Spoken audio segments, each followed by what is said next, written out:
bro. you love it, lad. Yes, don't act like you wasn't feel. I can still switch it back now. You ain't said nothing yet. Hold on. Nope. She want me to. She said I don't. Me to switch it. I didn't say any of that. Listen, I didn't say I wanted to go outside. Stop your shit. If I recall, this is exactly what you said. You want to hear the sexy. She said she really like, yeah, this is what you want. No, or you want to go back to the, hey, what's going on? What's hood, everybody? It's December. You know what I mean? And I know your birthday's tomorrow. Are you excited? Oh man, why you have to bring that up? I'll be trying to forget about my birthday, man, because it's like, dang, I'm still here, man. I'm older. Dang. Nah, it's cool. But I ain't tripping. I'm having a fairly decent weekend. I hope y'all are as well. Good morning. Welcome to everybody. Want to shout out those that are watching, those that will be watching, those that are watching on the replay. It's your boy, the real Vince Taylor. I'm joined live by the homies. You already know who it is. We got Ant in the building. We got Yaz in the building. Tommy, pull up. Shout out to Naughty in the comments. And yes, we're going to talk some things today. Like we got Skeleton Crew on the docket. We're going to chat a little bit about it, but not too much. We also there's a black snake, evidently, that's being casted. Shaggy smoking weed in the DCU or in Creature Commandos. The Skeleton Crew, which is what we're watching right now, just debuted this week. It's giving Stranger Things meets Goonies, and I'm feeling it. I'm going to talk to y'all about it. Dune Prophecy is out. Silo is out. Big deal. We actually had Tanya Grace Moody set for an interview, but we'll talk to you about what happened there. There's a Mandalorian movie set to come out. Do we like it or not? M. Night Shyamalan is supposed to be directed possibly or being maybe recruited to be involved with an X-Men versus Avengers project and a whole lot of other stuff going on up in the Nerdverse. Don't go nowhere. We're about to go ahead and get right into this. You already know what it is every Saturday with the whole clique. You know what it do. It's the new Blerd Order. I love the new Blerd Order. You should too.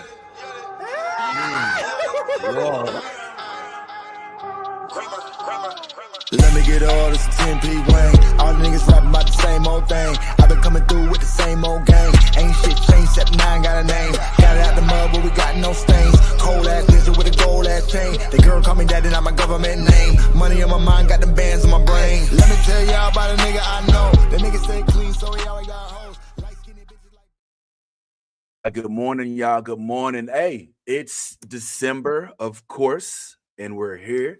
And I want to shout out everybody for being here. Merry Christmas, and all of that. How's your holiday season going thus far, Yazzie? And you had a birthday recently. Yep, I am another year older. Haha, I'm not going to tell you how old I am, but I am another year older. And you are about to also hit another year older as well, my friend. It is the birthday trifecta of the original crew. So yeah, we're about to end it out. It's kind of crazy. Another year gone. Happy birthday, man. My friend, and thank you all for the birthday wishes last week. That was awesome. I really appreciate it. My holiday season's going great. I had a white birthday. Like I got to go up north to Virginia, and it snowed on my birthday, so I can't really complain. You know, like that was it's exactly what I wanted, and I got it. So hell yeah. Nice. Well, happy for that. That's a big deal, man. And Anthony, how about you, man? You know what, Anthony? I was gonna ask you how things been going for you for the holiday season, but I think we already have an idea. If I'm not mistaken, we did get a chance to see kind of what's going on in your neck of the woods. Unfortunately, you seem to be having a little bit of trouble out there. Yo, get her milk. That ass, yo, get her milk. On some G shit, get her milk. Get her milk, yo. Oh my gosh. New York is not a real place, yo. Things are. This is all written somewhere. Like somebody's writing this down. Yo, how did you survive this?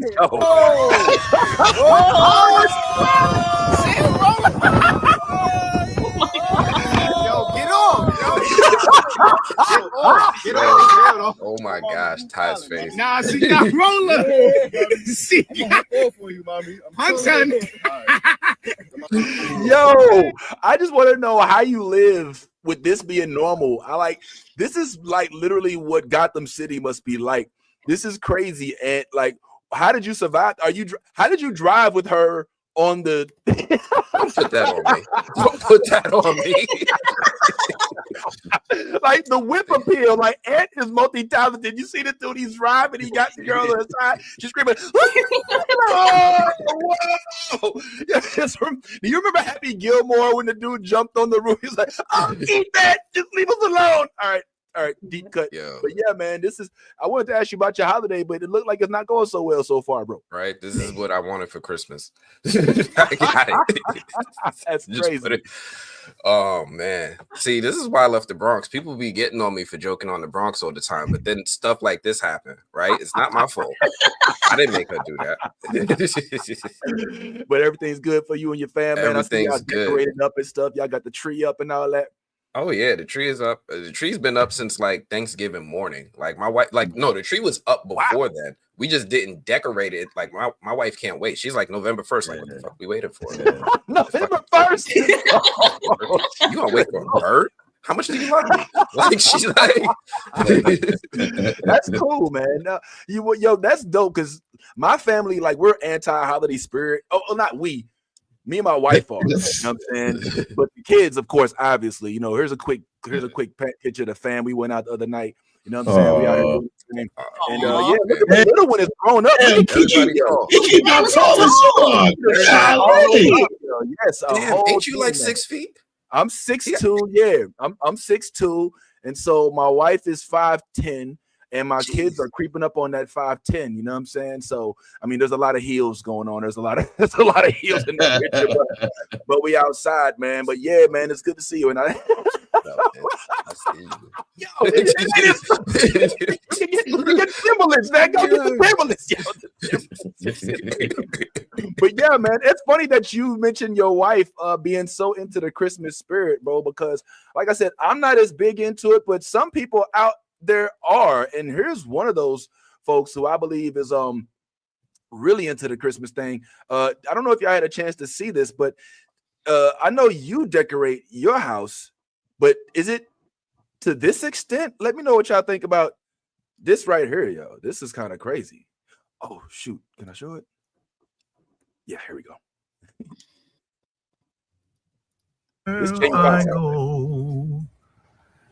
I just left Miami and live. Now I'm pulling right up to my crib. It's a wondrous sight. This is your spawn, everybody. It's only Christmas tonight. This is your electro. It's starting to look all right. The lights. All the lights, ding, ding, ding, ding, ding, ding, ding, all the lights under the light.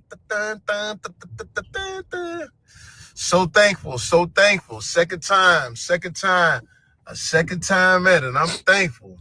So all I can tell you is that I'm thankful to be able to see another Christmas holiday. Oh, let's see what we got stored here. Let's see what Shabam! Man, we in Disneyland. Man, they done killed that shit. Ooh, we look good. Merry Christmas. Look at it. We got equipment. Last time you seen equipment. Yes. Last time you seen equipment. Yes. Christmas soldiers, the whole nine. We getting it. You need construction crew to put your lights up? Like, yeah. I mean, right? Yeah. You got that much property. That much property? Yeah, absolutely. Yeah. The gate before the gate. I did y'all peep that? The gate before the gate. Yes. The gate before the gate. Like these are like Hollywood dreams for real. Like the dude just drove, like you said, through a gate about a mile to get to another gate to drive to the driveway to go up to his house where there was like a 3-4 car garage. You know what I'm saying? And when you have this much decoration leading up to your house, oh my God, like this, when I saw this, I got anxiety. I was like, who put up all of them lights? Who gonna have to take them lights down? Like I did not look at how beautiful it was. I was looking at the labor that was put in to making this happen. That's like 2 or 3 miles. That's a lot, though. And there's a crane out there. There's like they got a whole John Deere tractor and it's like, what are they doing? Like this is a little overkill for me. That's what y'all say in the comments? Y'all snipers. Good morning, yo. What you think about this, Ty? What you think about this, yo? I mean, Good morning. if I had that type of land, I'm gonna get a crew. I'm definitely not gonna do that myself. Especially if you can afford to. Yeah, I think if you got the means to do it, by all means do it. I mean, it's festive, it's lit. I mean, apparently it gets him in jolly spirits when pulling up to his gate. So I don't see anything wrong with it. I personally never will be this much in Christmas spirit to where I'm doing anything like that. Even with the means, I'm just more like, I don't want anybody feeling the need to come pulling up on my shit to see exactly what else I got going on up here. Because when you see something like that, you like, oh, I know it's lit behind there. I wonder what it's like. I don't want you to wonder what it's like back there. That's why I have a gate. That's the whole reason I put up a gate, was so that you wouldn't have to wonder about what's going on back here. So kudos to Jamie. And I would assume that there's probably multiple properties back there, which is why he has 2 gates. And that's just assumptions. Yeah. When you got that much property, there's no reason for my kids to go anywhere. Y'all live right up the street. Go, I bought all this land for us. You know what I'm saying? So, once they become 18, I'm not sending you off on your own. You're just moving up the street. Like, yeah. So yeah. Yo, if I had this type of like light spectacle, I had to charge people entry to come into my house. Like, I need an admission fee. Like, you'd have to go online. There'd be a QR code at the gate. Like, you know what I'm saying? Admission is here. I might even have a tow. I don't think that this is all his house, though. I think what's happening is there's an entrance to his subdivision or to his area, and then he finally gets to his house. No, absolutely not. That's all his land. Yeah, that's all private. That's all private. First of all, if that were what you were saying, there would be a guard at that gate. There was no guard. Right. This was a private gate, and all of that you see, as unbelievable as it may seem, is all his. That's all his. That is years of singing, acting, all of the stuff that comes along with accumulating that amount of money. This is all, and furthermore, what's up with the lazy workers that decided not to finish all of this? I did notice that there was a whole area that was not touched, and I'm just wondering what was going. Did you meet the quota time? That's from Bill. Because it was all beautiful, and then all of a sudden there was just this strip that like you go down that, you're like, oh, it might get scary for a minute, and then it gets back festive. So I'm wondering about that. I'm wondering. Oh, it just would have been so perfect if he came to a tree in the road halfway through that journey from the front to the back. You know what I'm saying? Like, wait a minute, and then he ended up at the diner with Tan Chin. All right, let me stop.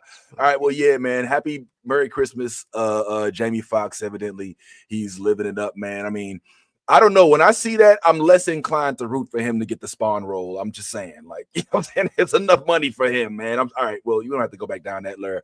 But at least there are, a couple other things real quick before we kind of creep into what happened with Skeleton Crew. If you all didn't watch Skeleton Crew, no pressure. We're not going to spoil it, but at least give you my feelings on it. I wanted to apologize to everybody on the panel and in the chat, because this week I personally disserviced you all. If you all are familiar, there is a show out there called Silo. All right, Silo actually stars a young lady by the name of Tanya Grace Moody. If you are watching Silo, you know that this is what it looks like. But this is who we had scheduled to interview, and your boy botched it. I fucked it up, y'all. And so I just want to apologize. She is in Belgium and said she was an hour ahead, but I didn't think properly. And when she said an hour ahead, she meant London, not Florida or New York or East Coast. So it was actually 6 hours ahead. So unfortunately, Miss Tanya Grace Moody pulled up to our interview and nobody was there. She pulled up to an empty room and she's texting us saying, where y'all at? And it's 1 o'clock where she is, 7 a.m. where we are. And that's all my fault. So I apologize to the chat. All right, calm down. It ain't that serious. You know what I'm saying? You have to be all right. Y'all going a little hard on me, but it's okay. No, just playing. But yeah, so hopefully in the future we will still get an opportunity to meet with Miss Tanya Grace Moody. However, that is regarding Silo. We did have an opportunity this week, along with Anthony, to interview Khloe Van Lano. Yep. And she plays Christy. That was an interesting interview. How'd you feel about the interview, Anthony? I think the interview went okay. You know what was really cool? Like, and a lot of fans don't get to see this, is the stuff that happens behind the scenes, right? Like, we were there for like a good solid 15 minutes, and the laughs, the vibes were real with Khloe. I really enjoyed her conversation. And then she also like voluntarily decided to touch on something that was slightly controversial, which was her hairstyle. And she cleared the air on that, which I thought was great. Like, she needed that opportunity to address the fans. The fans, I guess, were giving her a hard time about her hairstyle, and she wanted to get some stuff off her chest. And I was amazed that we were able to give her a platform to do that. So big ups to Khloe for that. She's a big friend. She's definitely a big friend of the Frumley. And I hope that we get to opportunity to interview her again, maybe over here. I'm still trying to just do my best to ignore Ty's sweater, because like he's the only person up here wearing a Christmas sweater, and it's catching my eye right now. Like, it's Snoop on there pulling shit up.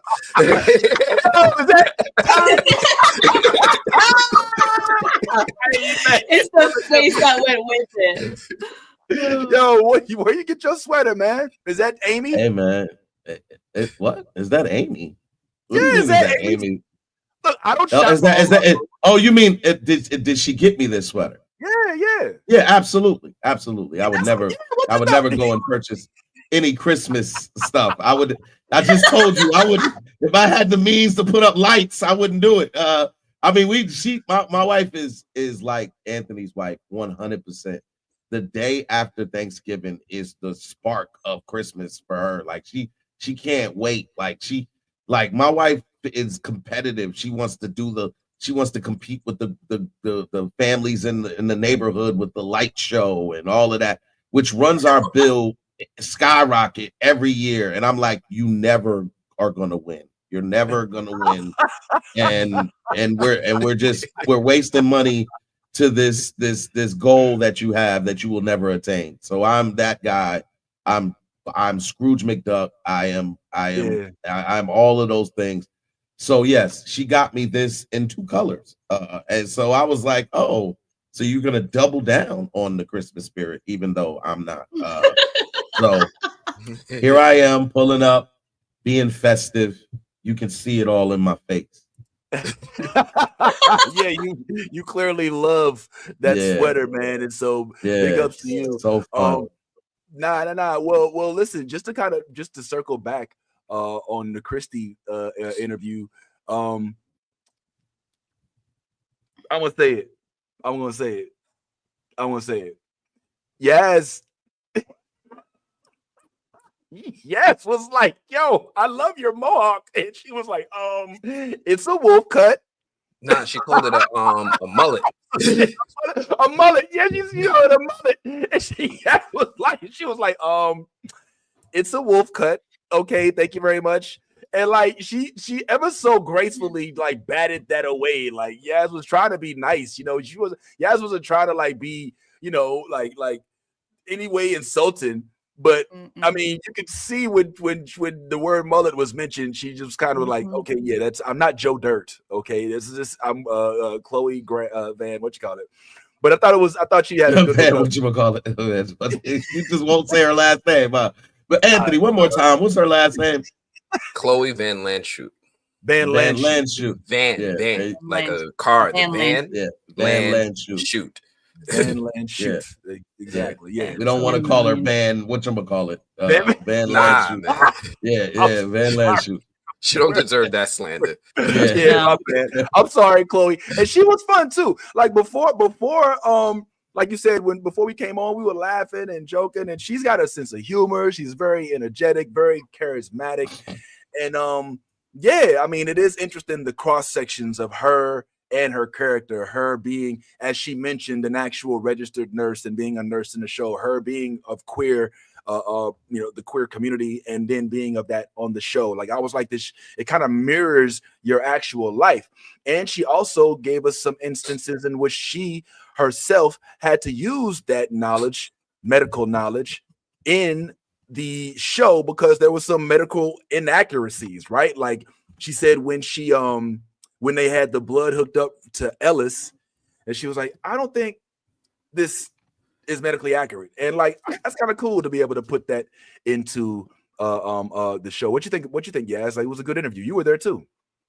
Yeah, I thought it was a great interview. I thought the wolf cut incident definitely was hilarious. I mean, yeah, she did bow that out gracefully, and I did not in any way mean, you know what I'm saying, to I know. come off as like, but yeah, it was a great interview. Her vibes, she's a whole vibe, like, just, I mean, as a person, you know, like she's great. So I definitely hope that like in the future we get to maybe have her on again, because she was awesome, and I thought it was really cool that we got to interview her on my birthday.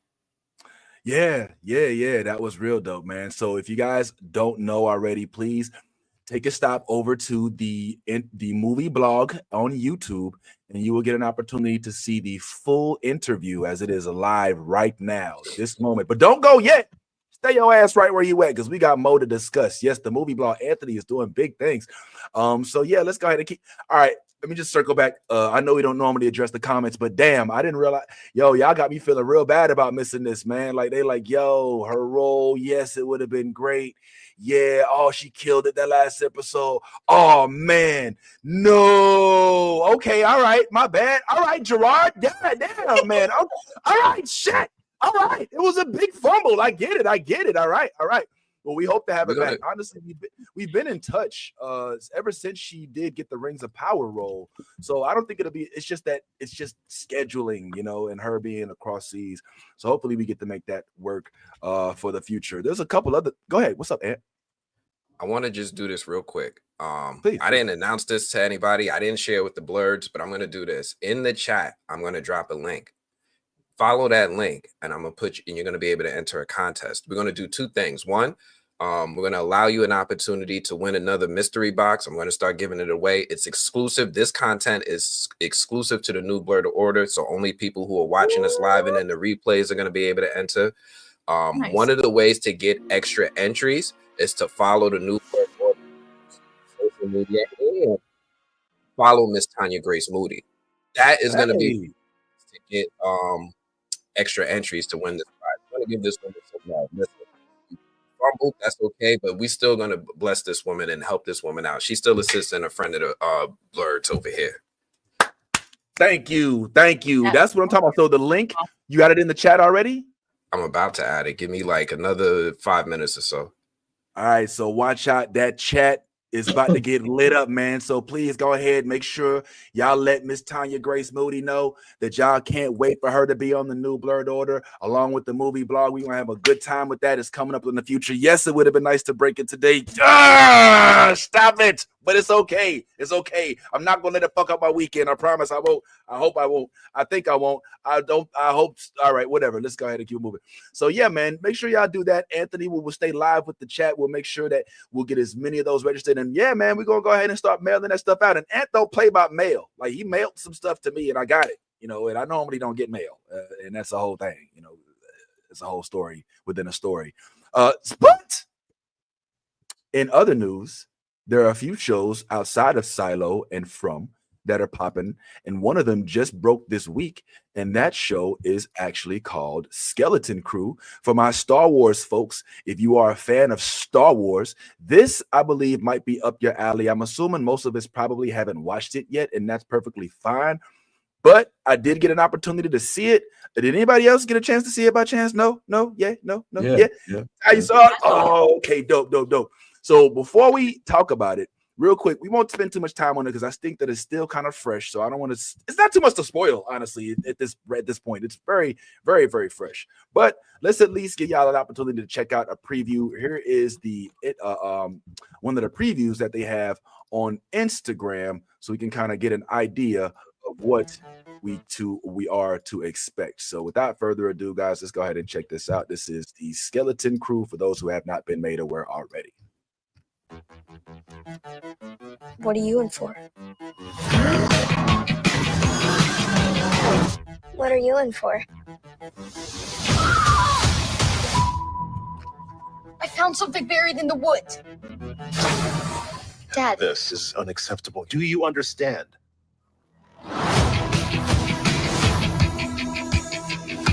What do you think it is?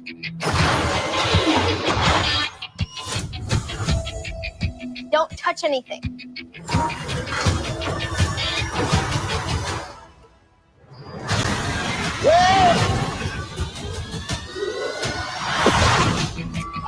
What did you do? We're lost. Really lost. Stay together. We just need some directions home. All right, I'm gonna cut it right there just because Disney Plus, even though this on their Instagram, sometimes be tripping, but you kind of get the gist. I mean, this is giving, like I said in the notes, Stranger Things meets Goonies meets Star Wars. You know, they're clearly trying to capitalize on the young group element, you know, the same way Stranger Things did, and I, for one, enjoyed it. What about you, Ty? Yeah, it's a fun kids series. You know, it for me, I got more of a Star Trek vibe than a Star Wars vibe, especially with the little girl with the Geordie visor. Like, you can't tell me that's not the Geordie visor she's rocking. You know what I'm saying? But you know, it, like, again, this is a fun. It's meant to be fun. It's not meant to be taken serious. It's a fun kids like adventure story. So, you know, like, if you're just wanting to have a good time and not be so critical, where Star Wars has made us as fans over the past few series, this is one that you can just pull up, relax, enjoy the kids having fun, and that's pretty much what you can I do. think that was ultimately one of the goals here too, Ty, was to make a Star Wars project almost damn near impossible to criticize at the same level as other projects. Now, it's going to get criticism because Star Wars fans are fanatic. You know, we don't care if it's not the OG Skywalker story with the lightsabers. If I don't see the Force, if Anakin don't kill a bunch of kids, then I don't really want to see this shit. You know what I'm saying?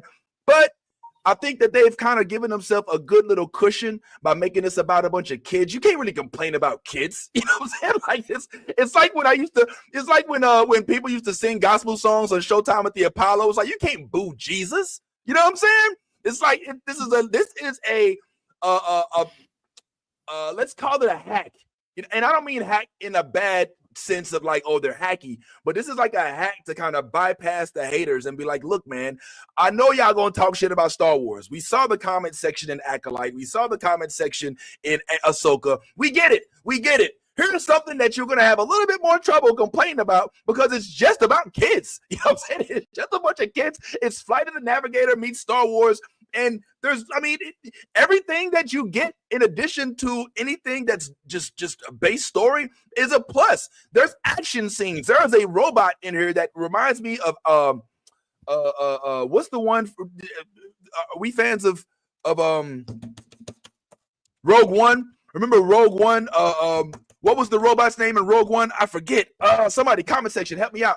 But the Rogue One robot, the one that slapped Cassian, that motherfucker, there's a version of that motherfucker in this, bro, and that I love it. So I like the mystique as well, the addition of my man, name, what's his name? Jude Law. Wow, I really have no memory. Like, I got to get on. That's not your fault. Jude has been absent from the acting realm for a while. He's been chilling.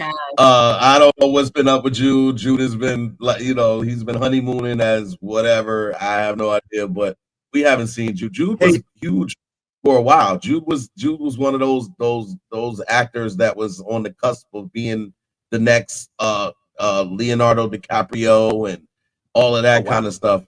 Yeah, absolutely. Jude was up there. Jude was named one of the sexiest men alive one year. He was up there. He was ready to turn it, and then life hit him, and I don't know what happened. And Jude's been away, and Jude's back, and it's cool to see Jude back on the screen.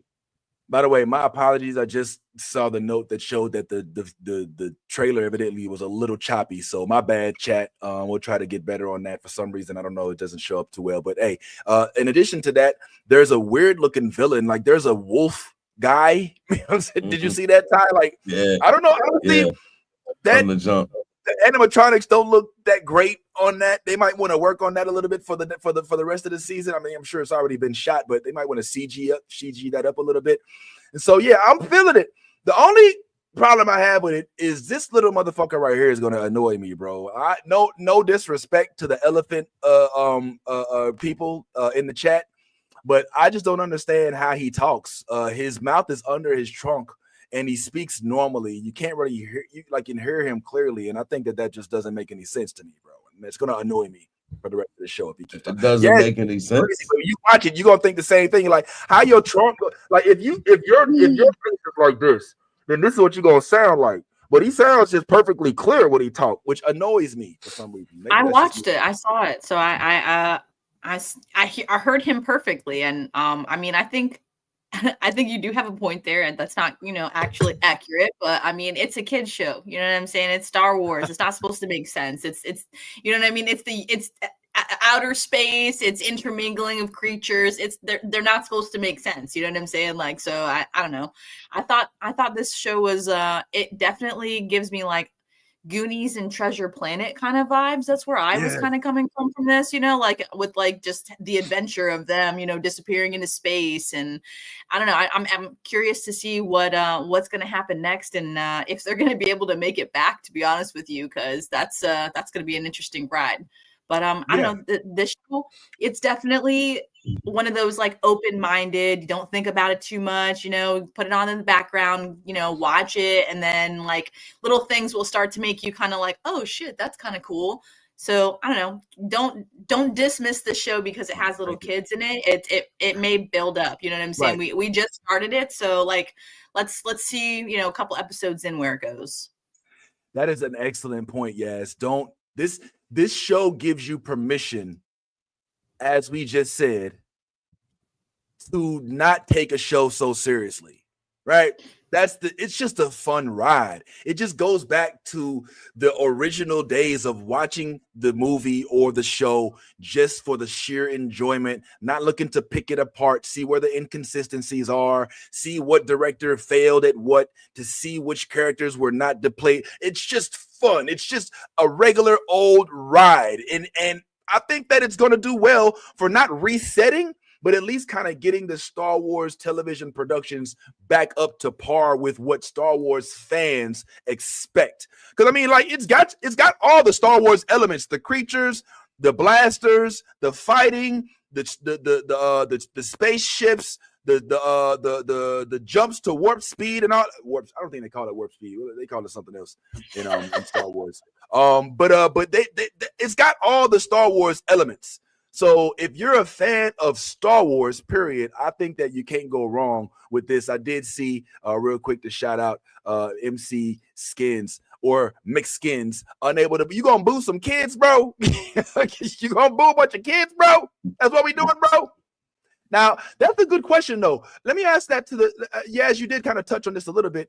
Would this show, we can say that adults will watch it, but is this show for kids? Because I'm gonna tell you right now. I sat down to watch this with Kiki, and she walked away. Yeah, I figured you were going to say that. Yeah, your daughter's on a different intellectual. That's why. But yeah, no, I think it's just for anybody. You know what I mean, with an open mind. I mean, us adults watch a lot of animated kid shows, movies. You know what I'm saying? So it's kind of for anybody, just because of the the aspects of the challenges between the two main characters, the little boy and the little girl, and their wife and husband kind of like bickering with each other and like wanting to challenge each other. So they are it's definitely like I said, I wouldn't dismiss it yet. I would just try it out, give it up to 4 episodes. If it's not for you, then stop watching it. But I mean, at least try and ride the ride of the Skeleton Crew and see if it's something that you can get on, because Star Wars is always going to come different and new, and they're always going to try to, you know what I'm saying, like throw some kind of, you know, bizarre world and like, you know, instance. And I think the kids is kind of like what we need for us fans to kind of like get back into like, you know, hey, it's fiction, it is space, you know, anything can happen. We need to stop over analyzing every single episode and aspect of a fictional show that has given us so much joy for, I don't know what, like decades. So I just feel like we as the fans need to remind ourselves that, you know, like this is for our imaginative like kid minds, you know what I'm saying? We need to re-immerse ourselves back into like anything can happen. This is space, you know what I'm saying? It's unlimited, you know? Yeah. Thank you for that.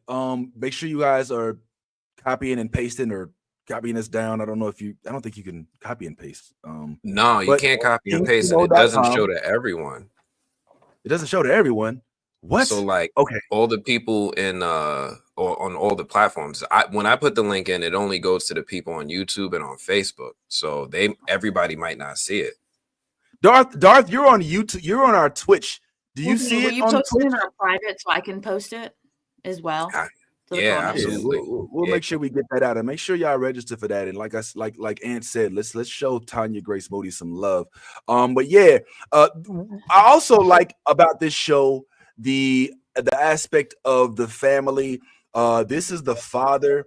I like where we're going with this. We haven't met the mother yet, but another show that stars a young person of color. I would assume he's probably, you know, got a mixed family, which is cool. But I like the vibes we're moving along here with. So kudos to this casting director for making it look the way it does. I think it's a really good project. I look forward to watching it on a weekly basis. I love my Star Wars fix.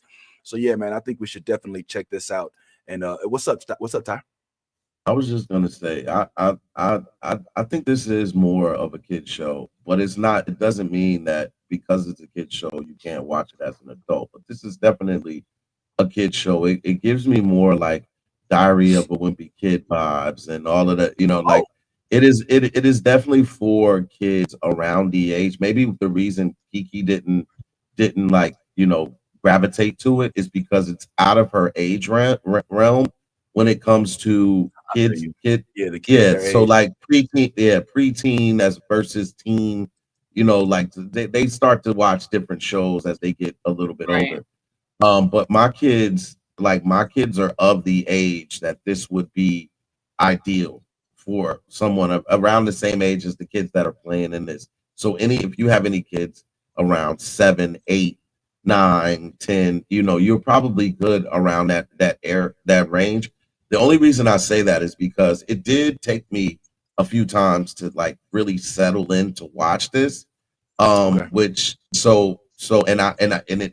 took me sitting down with my kids to watch it to really kind of experience it. And it wasn't so much the experience for myself as it was watching them experience this and see how receptive they are to like, oh, why, you know, the questions, and you get the why is that? Is that an elephant? Is they talking? Like, you know, what is that, Daddy? So you get all of those questions and everything like that. And as someone who's watched Star Wars and Star Trek and all of those different sci-fi shows, it's fun to kind of take that journey with them, where they, you know, this is their first experience with, you know, I guess introduction to Star Wars, where it kind of feels like relatable for them because they see kids on screen and doing all of this. And I want to get in a spaceship and fly away. And it's like, yeah, well, I'll see you when you get back. You know what I mean? So I'm of that mindset. Yeah, there's only one way to learn. But yeah, I definitely think this is the fun kid show, and absolutely, you know, if you do have kids, pull up with your kids, watch it. If you don't have kids, just get medicated and sit back and relax and let the journey be the journey. Let the journey be the journey. Get medicated either way, but it definitely won't hurt. You know what I'm saying? So yeah, by all means, we'll put the ticker. I don't know if y'all can see it at the bottom now, but let us know. I noticed that it looks like somebody didn't see it on. You didn't see it on Twitch. It should be there now. Let us know if you can see it at the bottom of the screen. It should be scrolling by for everybody who's looking to enter the contest. We'll leave this up here for a little while just so y'all can see it. Let us know if you are having any issues with it, as we want you to take full advantage of the contest. A couple other things are happening in the nerd world. If you all haven't been paying attention, for those of y'all who get up and doom scroll like some of us, there was some news that dropped yesterday. I don't know if you want to call this news or just some sort of, I don't know, speculation, but evidently Coleman Domingo has been pegged potentially for a replacement, possibly as a replacement. And no, we're not feeling that as for Kang, as opposed to obviously Jonathan Majors. Here's what it says for those who are listening on Spotify or Apple Music or Apple Podcasts, wherever it is we have this show. Our podcast guy does that. I have had a meeting, says Coleman Domingo, with Marvel. Yes. And they literally sat down and said, what do you want to do? And I said, I don't know. What you got for me? So we're having engagement, of course. Who would not want to be part of the MCU? Quote from Coleman Domingo, who previously emerged as a favorite candidate for Kang. What do we think about Coleman Domingo potentially reprising the role as Kang in the MCU? Any thoughts, Jump Ball? I'm okay with it if he gets a big role. Like, I don't want him to just bring back Kang just to like end his story in one scene or in one movie. I want them to like, maybe if they can't continue or complete what they started with Jonathan Majors' character, just make something significant. So that's what I'm hoping for. Okay, so you don't mind it as long as it's not an insignificant character that they make him into. You want him to continue with that same level of significance that this is an Academy Award nominated actor, right? This is not like some regular dude. This is somebody on another level. So when you get that level of talent into your world, you don't bring them in for a one and done, right? Like I'm still disappointed with how they're treating Giancarlo, and he's like some random dude in Captain America. So like I really want him to get something that he can sink his teeth into and something that we can enjoy for a long period of time. Give him that Robert Downey Jr. treatment because he deserves it. Ooh, do we agree on this? Not me personally. Coleman Domingo has been and is the same guy in every role, and so I don't know. I mean, yeah, I get where Anthony's coming from because he was nominated for the role that he played as what was the guy's name that he played? It was Rustin. I know you talking about Rustin. He got and I understand why he got nominated for the role in Rustin. And I mean, but that is Coleman Domingo. He didn't play Rustin. He played Coleman Domingo. I mean, I'm just being honest. Like I've seen him in Fear of the Walking Dead. I saw him in Rustin. I just saw him in The Madness. I think that's what it's called on Netflix. And he plays the role of Coleman Domingo in everything. It's nothing changes. Like nothing. His voice doesn't change. His influxes doesn't change. His everything that he does in the other roles, he does in this role. So it's nothing that I've seen from him that makes me say, oh, he has such a wide range as far as acting. No, I feel like you're gonna get Coleman Domingo as Kang. Like, and that I don't really like. I want Kang. If Coleman Domingo is gonna play, I want him to play Kang. I don't want Kang to be Coleman Domingo, and that's kind of where I'm at with that. I if that's the route that Marvel wants to go, because this seems more like the person who did this interview decided to interject him into the conversation as Kang. What he said was, I talked to Marvel. Marvel said, what do you want to do? I said, I don't know. That doesn't sound like they were like, all right, do Kang. And that now all of a sudden he's at the top of the list for the possibility of doing Kang. I think there are a lot of people that want the Kang character not to die off. They want the Kang character to be on screen. And so any opportunity to throw somebody into the realm of possibilities for the role of Kang, they will do it. But I definitely do not see Coleman Domingo as Kang, and I don't see this. I definitely don't see this. Any feelings, Yaz?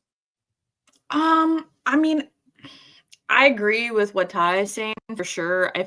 If they're gonna recast for Kang, they definitely they need someone with more range for sure. And they're right now it's kind of slim picking for our you know what I'm saying, our black actors with that much range other than Jonathan. I mean, Jonathan Majors kind of showed us like hella range with the characters that you could do with Kang and how, you know what I'm saying, they could be have completely different personas. So I don't know. I think maybe if we had to like push somebody to, I don't know, step up, I think maybe we could attempt to use John Boyega, but that I mean, you know what I'm saying? Like, and that's a long shot. Like he needs a lot of coaching to play that role. You know what I'm saying? But that would be if we had to pick somebody that was, you know what I'm saying, like accurately, you know, that could pull off that role. I think right now he would be my best bet for that role. That's interesting. I'm kind of indifferent about it. I could see Coleman Domingo in the MCU, but I don't put, as much as I like Coleman Domingo, as much as I think he did a phenomenal job, his character in Fear the Walking Dead, by the way, was completely ridiculous. Like that dude was hella interesting. Like, you didn't know if he was a good guy or a bad guy, and like he was like he handled the fuck out of that role. I just want to give him that. I just have difficulty. Remember the 15-minute monologue we got from Jonathan Majors at the end of the Loki series? Yes. That opened up the door for Kang. I have difficulty imagining him doing that role. I don't think that he couldn't do it. I think that he could definitely do his version of it.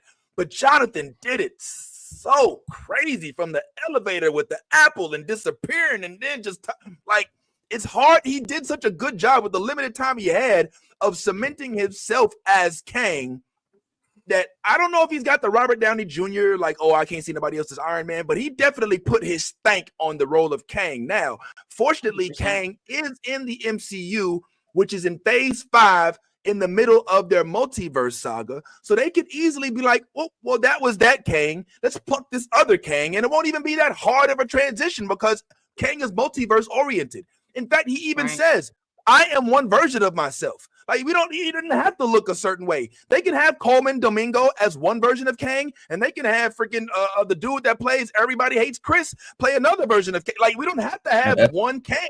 You know what I'm saying? I'm just being serious. Like Tyler, whatever his name is. Like literally, you don't have to have one version of Kang. I think that's one thing that they should go ahead and just kill right now. I know they showed the Kang Dynasty with all those different versions of Jonathan Majors, but it's not necessary. They can be completely different. They can even have white versions of Kang. I mean, I don't want to see it, but they could if they really wanted to. So I'm just saying, like, I think that we can open up the door to other imaginations, other ways to imagine the role of Kang. What's up, Anthony? I agree that maybe Kang might not be the best. Well, two things. One, I'm okay with certain actors who just kind of bring their same energy to every role, right? That's the reason why I love Denzel, right? Like I saw him in Gladiator 2. He came in with his New York accent. I was here for it. It didn't really bother me. But as far as him playing Kang, I kind of could see where people like have an issue with it. Me personally, and I know most people won't agree with it because they in their mind have already married Donald Glover to this role. But to me, I see Uncle Aaron, right? Like if they ever brought Miles into the MCU, he to me gives Uncle Aaron energy. Like if you watch the animated films, that's really close to the comic version of the character. Donald Glover is nothing like. That's one thing I hate sometimes that Marvel does. They take pre-existing characters and they reinvent them and change them and just give them the same name for the MCU, even though in characteristics they're not the same. Donald Glover is nothing like Uncle Aaron the way that he was originally conceived. So if they were to ever go to a different universe, maybe not Tom Holland's MCU universe, and just brought in Miles Morales, I would love to see him as an Uncle Aaron, where he's a character that haunts Miles over 3 movies. Oh wow. I could subscribe to that. That for sure, Anthony. That I could subscribe to, and also, I think it is not logical to totally dismiss the idea that Jonathan Majors can come back. Like, this is the thing. This is the thing, right? We know it all happened. We've now had an opportunity to see how everything played out. We now have had an opportunity to let things die down. We have seen that he has gone on a campaign for the apology tour. And if Chris Brown is able to be come out of what happened with him and Rihanna, and we saw the physical aspect of what went down between him and Rihanna, and he was able to still reinvent himself after a while of it dying down, then I think that Jonathan Majors 100% it deserves an opportunity to do the same. And so it was what it was when it happened, and everybody elevated to this level of I can't believe he doesn't deserve it. I get it. He did what he did to a woman that is never acceptable. We get it, but there's no place in this world where that is not a forgivable at some point thing to get past. And I think over time, with the fact that it's going to take time to direct any movies that have Kang in it, decide whether or not Kang is a storyline you want to move on with, having all of the necessary people in place. It's going to take time. We're talking about at least three years before we see anything like that. So with that being said, if that's the case, you're talking about a good 5 years since the incident. So what? Yeah. So it's crazy because when you hear your little kids, it's like, hold up, you shouldn't even be talking to me. Your mom's in there. What's up? All right. So look, so I know that I know that's hey man. You sound hella crazy for a second. It was so funny, like you talking to yourself. It was so great. What's up? Yeah. Huh? He come back like he didn't miss a beat too. Like, all right, where I left off. Yeah, so so I know that that's probably not a popular opinion amongst the women and the ladies. And I understand it. I want to make sure that's very clear that I understand the stance. But I do feel as though he's not beyond redemption. And I think that is something that we as a community, the Black community specifically, because we are very quick to vilify and a person for their actions, and not especially if it has to do with certain things. But I think that he could at some point come back. He did such a good job, man. Hey, listen, Kev, look, Kev, you're not wrong, but you're not wrong. I'll start there. You're not wrong, but one. I think the biggest thing for Marvel as an organization and as a brand is that they don't want to tie themselves into anything violent. And I think that controversial. Well, I don't know necessarily controversial. They'll do controversy. They just want to do violence. Go ahead, Anthony. Jeremy Renner beat his wife. We gonna forget that? We gonna forget about the domestic charges against Jeremy Renner? That's not even like 2 years ago. See, here's the difference though. It didn't get as much headlines as when it was with Jonathan Majors, right? But Jeremy Renner absolutely has history where he had a domestic assault charge against his wife, and somehow I guess he got it dismissed or something, and charges were dropped. Disney, He didn't press charges were dropped. Yeah. But I didn't stop them from making a Hawkeye series. That came out. So with Jonathan Majors, I didn't even know about that. I mean, that's the point. That's the point. That's crazy. It was I mean, that was the point. Is that the fact that I didn't know is illustrative of the media hype that one gets over the other. You know what I'm saying? I was completely. Anything else that I'm missing? Robert Downey Jr. Well,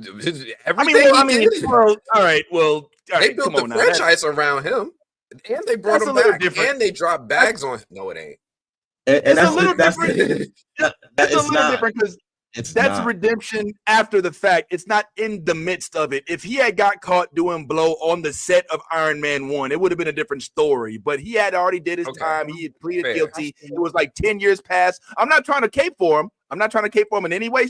I'm just saying situationally it was different. The reason why this happened to Jonathan Majors is because it happened intermittently amidst the project. And that's what caused us a problem. If this was recovery Jonathan Majors after going to rehab and after doing all the community service and showing up and breaking up the fights in the newsy hat, then maybe it'd be a different story. But when you do it and the eyes are on you and Marvel is in front of your name, then I think that's a little. I'm not caping, but just situationally different circumstances. Nah, I want to know what the comments say, and I want to know what Yaz has to think. We have a woman right here. Yaz, is Jonathan Majors forgivable? Speak. Yaz speaks. I mean, at some point, yes. I mean, obviously, everyone is forgivable, for their actions. I just think it's going to take a little bit of time, like with the whole, for instance, the two main celebrities that were in the limelight about domestic abuse and, domestic violence was Johnny Depp and Jonathan Majors. You know what I'm saying? So, I mean, if you really, it's going to take a while right now in general for any domestic violence type of offense to basically just be pushed in the background, if you really think about it, because it's just, it's too hits at home. I don't know. A lot of people, you know what I'm saying, they're outraged that, the actors that they love and, you know what I'm saying, are, they look up to, they even put themselves in these situations. But I mean, we're all human at the end of the day. So, I mean, everybody is forgivable for their actions. We do have a justice system. I mean, that is why it is in place, is, so that way we can, be tried by our peers, and that way we can either be guilty or we can be free. So I just feel like at this point in time we just need to forget about Jonathan Majors a little bit right now, and you know what I'm saying, maybe in I don't know, 2030 we can talk about Jonathan Majors doing something in low key, not crazy. Maybe they'll do a Lovecraft Country remake or something. That way it'll get the fans all give it up. Stop it. Yeah, stop it. Why? That was such a great show. If he's gonna get any type of redemption to try and bring himself back, that was such a great show, and fans still cape for it. There is a whole Facebook group literally dedicated to that show still today. So I'm just saying, it's not, it wouldn't be something that's out of the taboo, making a fucking movie that they made 25 years ago. They're gonna remake it and it's gonna be bad. I mean, that would be actually something that would help his career, and it would help us fall back in love with him again, and try and forget his transgressions with women abuse. You know what I'm saying? Just like Chris Brown is being forgiven, he can be also forgiven, but we just need to see him do things that will make us happy with his actions, not make us think about, his hands and where they should not be on a woman's body in the limelight. So I don't know, right time, right place. We just got to wait a little bit. And I think he can make a good comeback, but I'm still keeping for Lovecraft Country season 2. That's all I'm saying. All I'm saying is Misha Green said she didn't want to do a season 2. So we can kill her off. What the fuck? This is Hollywood. God damn it. She wrote the whole thing. Yeah. Well, I mean, we have. I'm sorry. Let me come on. I got that completely wrong. It's not Misha Green that said that Misha Green did want to do a season 2. HBO Max said that they didn't. I'm thinking about Watchmen. It was the Watchmen that didn't want to do the season 2. My apologies. Let me get that straight right now before y'all go off on me keep the hype up. You know, fans get what they want eventually. So I'm just saying, we keep caping. You never know what could happen. You know what I'm saying? Things could get dusty and dry in HBO, and they could be like, man, we need a banger. Let's bring Jonathan Majors back, and let's do Lovecraft Country season 2. It's not like it's unheard of. I mean, like, you know, I would like to see the script. I think that they might be. You know what I recommend for that? A Lovecraft Country season 2 or an anime or animated series to kind of reintroduce the concept before they bring the live action back. Just to spitball. What's up, Ty? I was just gonna say that the reason that Chris Brown was able to make the redemption journey was because Chris Brown was able to put out music. And Chris Brown is undeniably one of those entertainers that when he puts out music, it always seems to hit. And that's what causes that soft reboot of a person's career is when you put out good content, it's hard for people to dismiss your good shit. You know what I mean? And that was what it was with Chris Brown. So with Jonathan Majors needs an opportunity to act. And if he's able to act and then he goes and he does good performances, great performances in other projects, it'll be hard to keep him out of the industry. It'll be hard. So as much as I understand where Yaz is coming from, where she's saying it takes time, what it really takes is content. What it takes is giving him an opportunity to showcase what made people fall in love with him, which was his acting. So if he's able to get into some projects where he can showcase that again, then again people will start, saying, okay, maybe it's time to bring him back. Maybe it's time to, because if we look at the actual evidence and everything that went on in the case and everything that happened since the case, the charges have been dropped by the person who initially set him. Yes, the state took on the charges, but he was charged with a misdemeanor, and it was not a violent misdemeanor. I'm just going on the facts. I'm just talking about what they charged him with. So he wasn't charged with a felony. He was charged with wrongful. It's like if me and you were arguing, Vince, and I pushed you and you banged your arm up against the truck, that's what I got charged with, basically. I'm not saying that's what he necessarily did. He grabbed the phone and squeezed the phone and hurt the girl's finger and the messages. Obviously, we know that he has some issues mentally, and so we know he mentally abused this young lady. So I'm not taking anything away from that. But what I am saying is, if we're going based on the evidence and everything like that, it's not an unforgivable offense. You know what I'm saying? To where you have to be like, oh, we need to give him 5 years at least for this to die down. Nah, it's not. That's not necessary. It's more about what is he doing to show that he has learned his lesson. What is he doing as far as rehabilitation? Has he gone and taken the anger management classes? Has he done the stuff because that is what Hollywood and that is what the court of public opinion is worried about. What have you done for me lately? And that is what so if he does those things, I think an opportunity is on the horizon. He is Kang. I'm just gonna say that. And that is maybe why Marvel kind of was like, you know what, if we don't have him, let's move on from that and let's go in this direction. With the opportunity to circle back if need be. And I think that is what we'll probably see, if anything, when it comes to Kang, if they decide to continue with the Kang project. Well, so you say that Chris Brown was rehabilitated by his music. So you saying that Diddy is one smash hit away from rehabilitating? Is that what we are? Like, we just need I need a girl to ride. Well, I'm gonna give you. I'll give you a better example. No, but I'll give you a better example. We knew for years that R. Kelly was doing the stuff that he was doing. And despite knowing, to the extent that he was doing it, no. We knew he was sleeping with underage women, but we didn't know that he was keeping them captive. Okay. First of all, that is enough. That is enough. That is way more than it should be. Like I said, we knew what R. Kelly was doing. I'm sorry. Before he was convicted. Well, yeah, no, yeah. It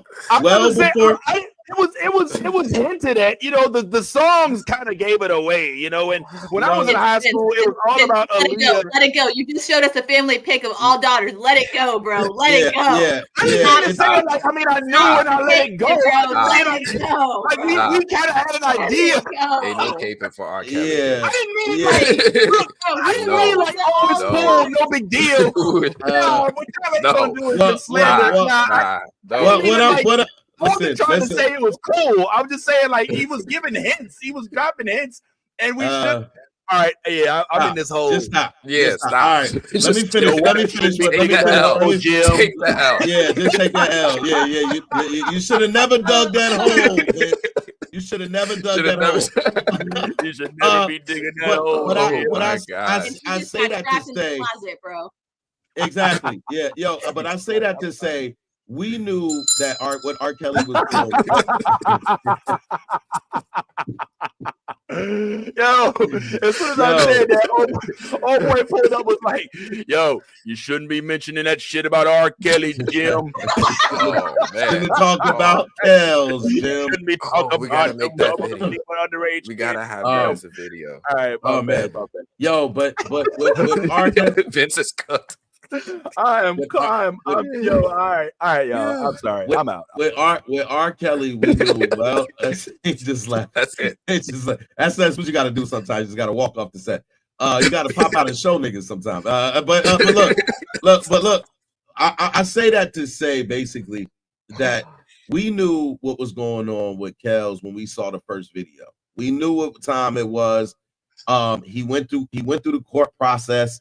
They didn't find him guilty. That was enough for the court of public opinion. Was the jury didn't find him guilty? Let that man make music. He went on to make 2 to 3 to 4 more albums. Albums.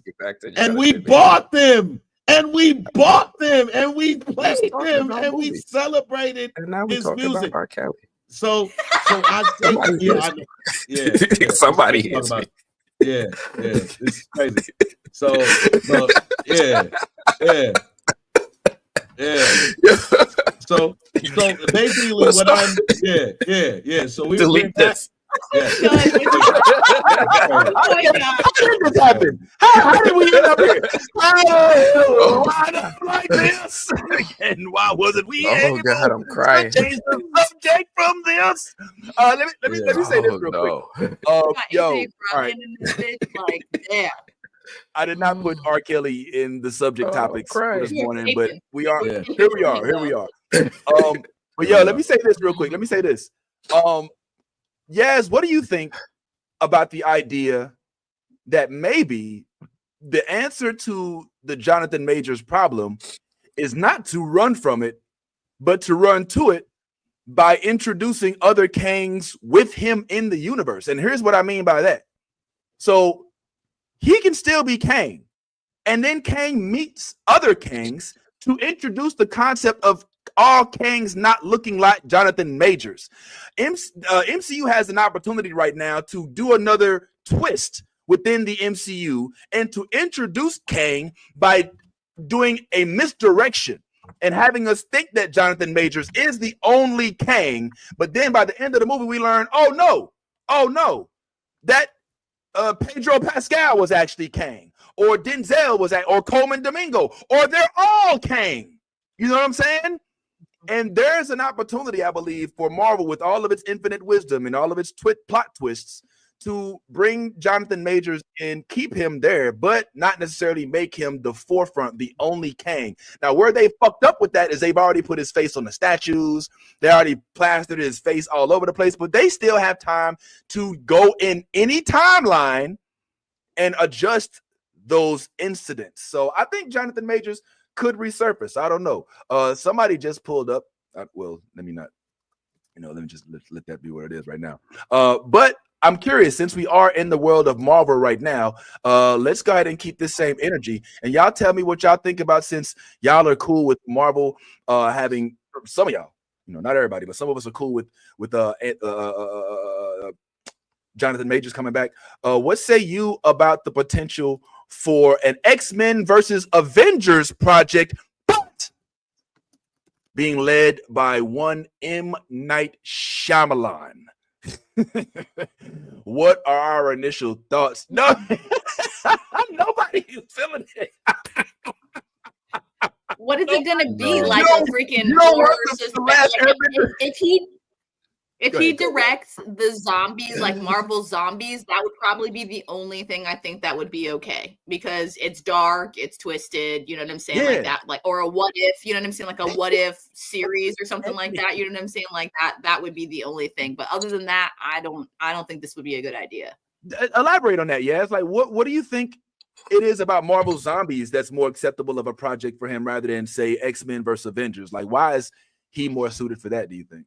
Because his shit is twisted, it's dark, it's like next level thought process, you know what I'm saying? Like, it's, you know what I mean? It's on a level of, like, mind fuckery, you know what I'm saying? Like, you have to mentally prepare yourself before you immerse into M. Night Shyamalan like universe. And that, I think, in its own, I think we should applaud him, because he is the only kind of director, other than like Stephen King, you know what I'm saying, that we have to mentally prepare ourselves before going into the damn movie, because of what the fuck we could see. It's never what you think it's going to be. And that, I think it's pretty amazing. But at the same point in time, I don't think it's the right direction for Marvel to have him direct anything other than Marvel zombies, or like a fucked up what if segment, you know what I'm saying, like a little tiny episode of, you know what I'm saying, Marvel zombies or something like that. Because that's, I mean, I don't know, those are the only two things I can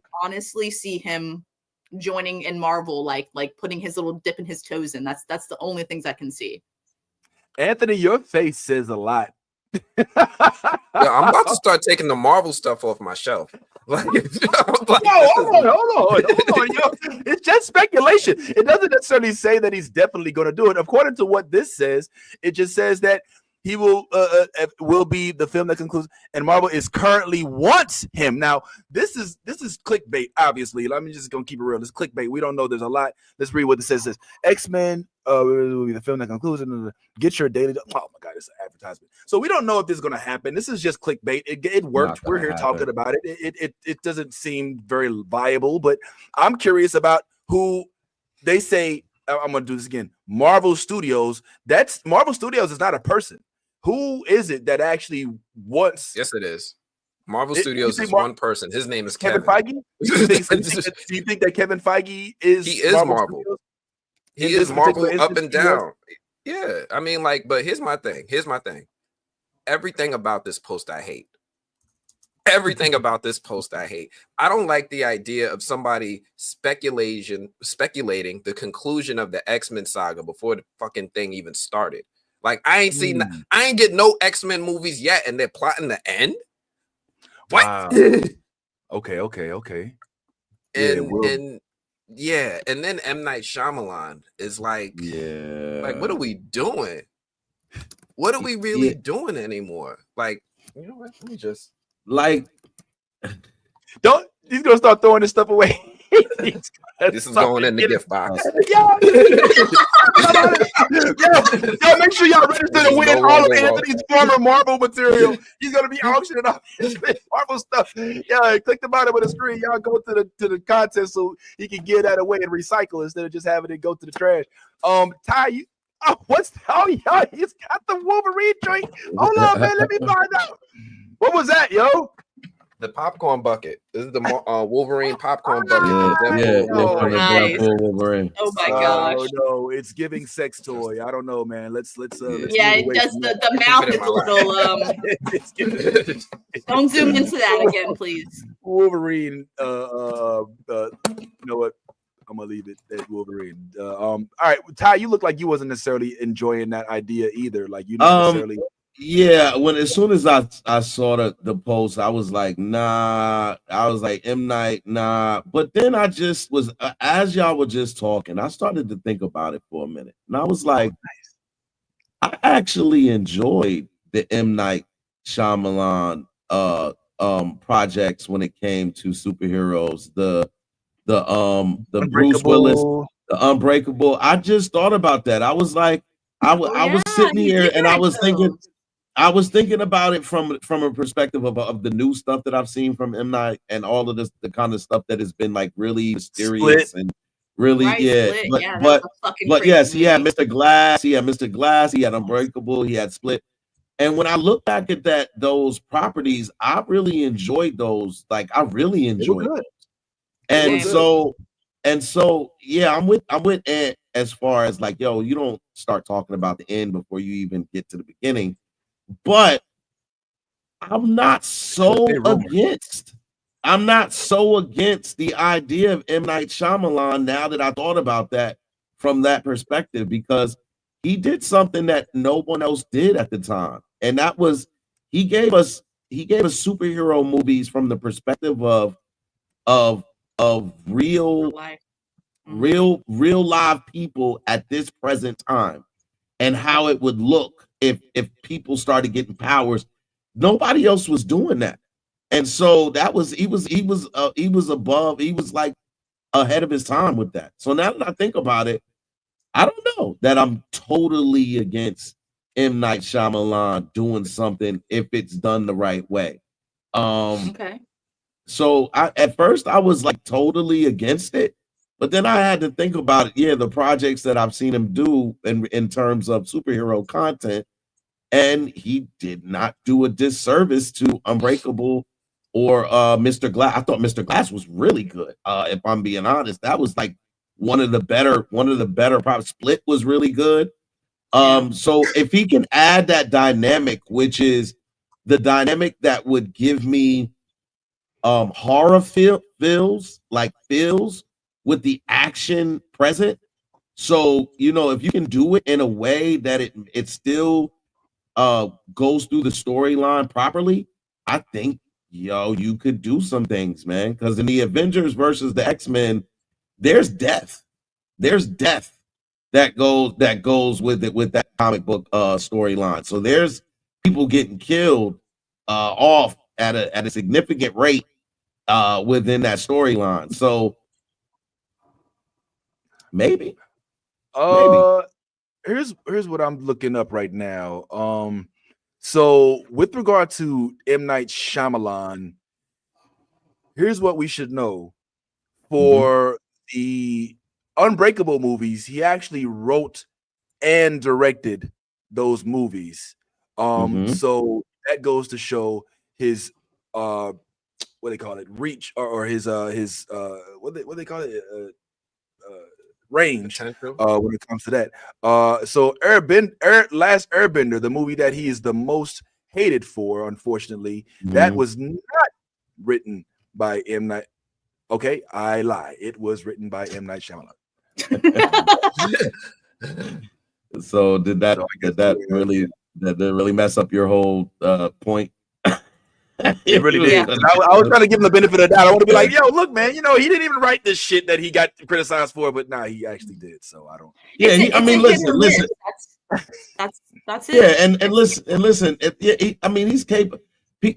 Like every director does not always knock a grand slam out of the park every single time. Like there are some directors that have had grand slams and then have had some duds. M. Night Shyamalan, when it comes to the movies that would represent this genre, that's what I'm saying. Like those movies, Unbreakable, Mr. Glass, Split, those represent the genre. And one of the things that, since now that I know that he completely wrote and directed it, one of the things that makes that really, really set in for me is in Mr. Glass. One of the biggest things was Mr. Glass had this extensive knowledge of comic book lore. And that was what made him so he was able to apply the comic book lore to the real life versions of these characters. And that's what made that movie so good, was that you had here you have Mr. Glass, who was the protagonist, who basically is telling a story of what he found out as a kid, and all his life he's known that these people existed, and now here's confirmation to everything I've been saying since I've been a kid. That's what made Mr. Glass such a really good movie. And if that, like I said, if that level of writing comes into play, because again, he doesn't have to write this from a standpoint of just using his head. You have content, you have the comic books, so you can just pull from the comic books and add to that. So that in essence makes me a little bit not as thing as opposed to it. Go ahead, Ant. Yeah. First off, Michael Nass is in the comments saying Knight is batting around 250. He has some hits and then goes on a cold streak, killing his average. Right? These comments is killing me. And I agree with it. It's like, you know, Knight, he does have some really high highs, but then he's got some really, really low lows. Right, and his lows are lower than most directors go. Right, like every once in a while, you got Quentin Tarantino. What are his lows? Yeah. Avatar definitely is on that list. Avatar, After Earth, Devil, The Happening, Lady in the Water, The Village. Yo, like, Lady in the Water. Lady in the Water wasn't that bad. Lady in the Water wasn't that bad. First off, we're saying that bad. Thank you, Yaz. We're saying that bad. Like, this is the person you want to give Avengers versus X-Men, somebody who's not that bad. Like, nah, chill. It's basically going to be like the whole like Phoenix, you know what I'm saying, saga all over again. They're just going to give us a bad movie, put a bad taste in our mouth, then we're going to be pissed off that we don't have, like, you know what I'm saying, good X-Men quality again. It's you know, it's not something that we want him to be directing right now with his mostly missed streak. You know what I'm saying? Like Trap, that was probably one of the best movies I've seen from him in a really long time, honestly. Like, I really enjoyed that on Trap, on HBO Max. The new one, yeah. Where like the dad is like the dad and it's like a dad and daughter, and the dad is like basically like a serial killer, but like no one knows. They trap him in a concert basically in order to like catch him. That was a really good movie. You know what I'm saying? But like Kato Lake, that was a fucking weird movie. You know what I'm saying? It was good. It was so like it took 6 of us to fucking figure out what the fuck was going on. You know what I'm saying? Like, what the fuck, man? You know, this is a goddamn movie. We're supposed to be enjoying that shit. So I don't know. I don't think I want him personally doing a X-Men versus Avengers movie anytime soon, because if you really think about it, we haven't had the actual Avengers for a while. Don't fuck that shit up. You know what I'm saying? Like, that's what started all the phases. Don't fuck that shit up, and don't give that shit to someone like M. Night that doesn't have, you know what I'm saying, the stature. Like, go give that shit to Michael Kugler. You know what I'm saying? Like, just like Michael Kugler.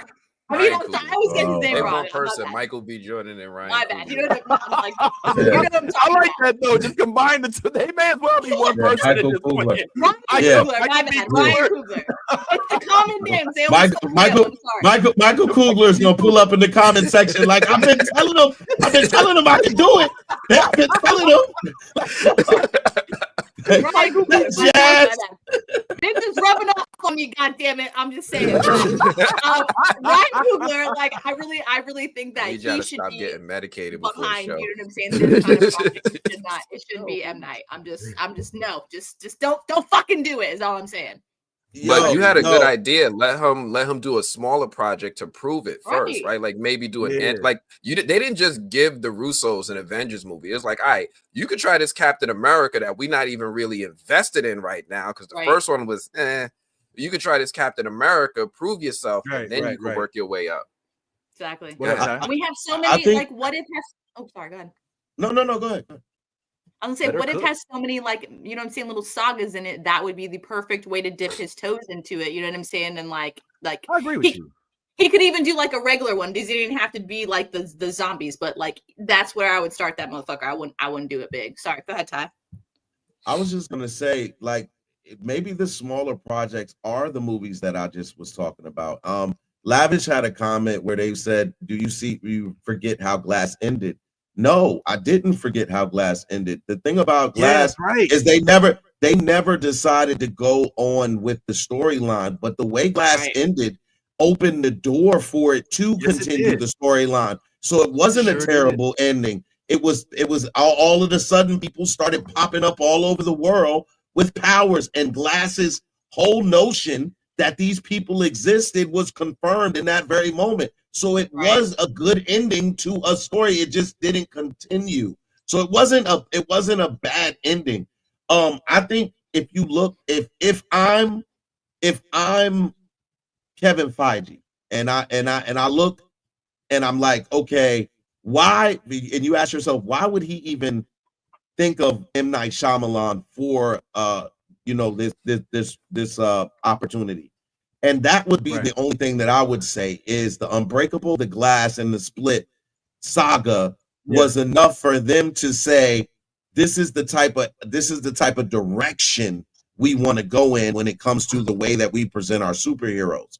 So instead of it being the Avengers way, which is more comic book associated, we're gonna go with the real life.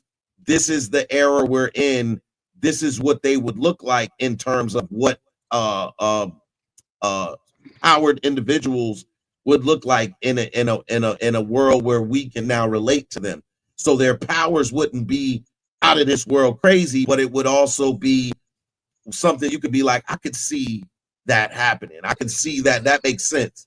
So as much as, again, I'm not sitting here saying that I'm vying for M. Night Shyamalan, I'm saying that I can see where the possibility of this decision and this choice could have been made based on his other projects. So if you're saying you give him an opportunity to show what he can do, he's given you 3 movies to show you what he can do with that type of content. Now we know M. Night Shyamalan has his thing where he wants to have you a brain teaser of a movie. He wants to have a thought-provoking thing and all of that kind of stuff. We've seen a lot of that, but Unbreakable, Split had you like, whoa, like the whole movie, you're like, yo, I don't know if this dude is for real or if this is like, yo, in his mind. And then when Glass comes out, you see, yo, this was all real. This was never a figment of this guy's imagination. So that is the part that I think could bode well, depending on which direction they want to go with this. So yeah, man. Yo, I agree with you. I do think that M. Night Shyamalan does have a place in the MCU and could do some good. As to whether or not it's with a major movie or production like Avengers versus X-Men, I think that Yaz is right. He needs an entry-level project. You know what I'm saying? So that we can let him move up from the mailroom.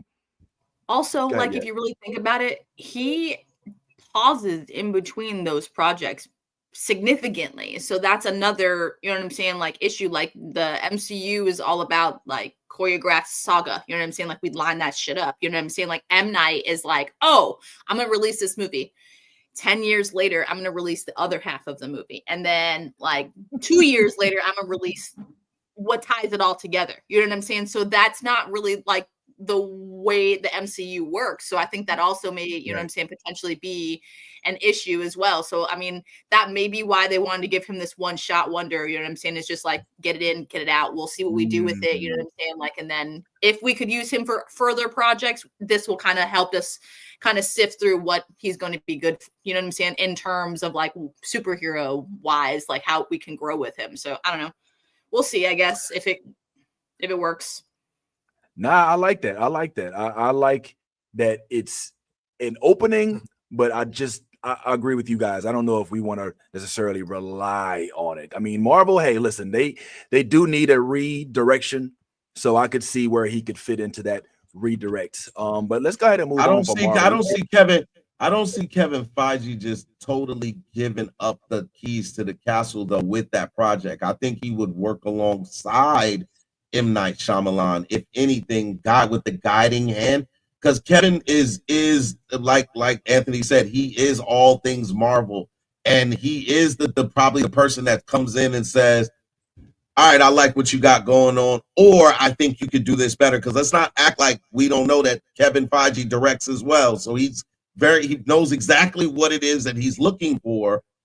He just doesn't always want to be the one that has to drive that ship.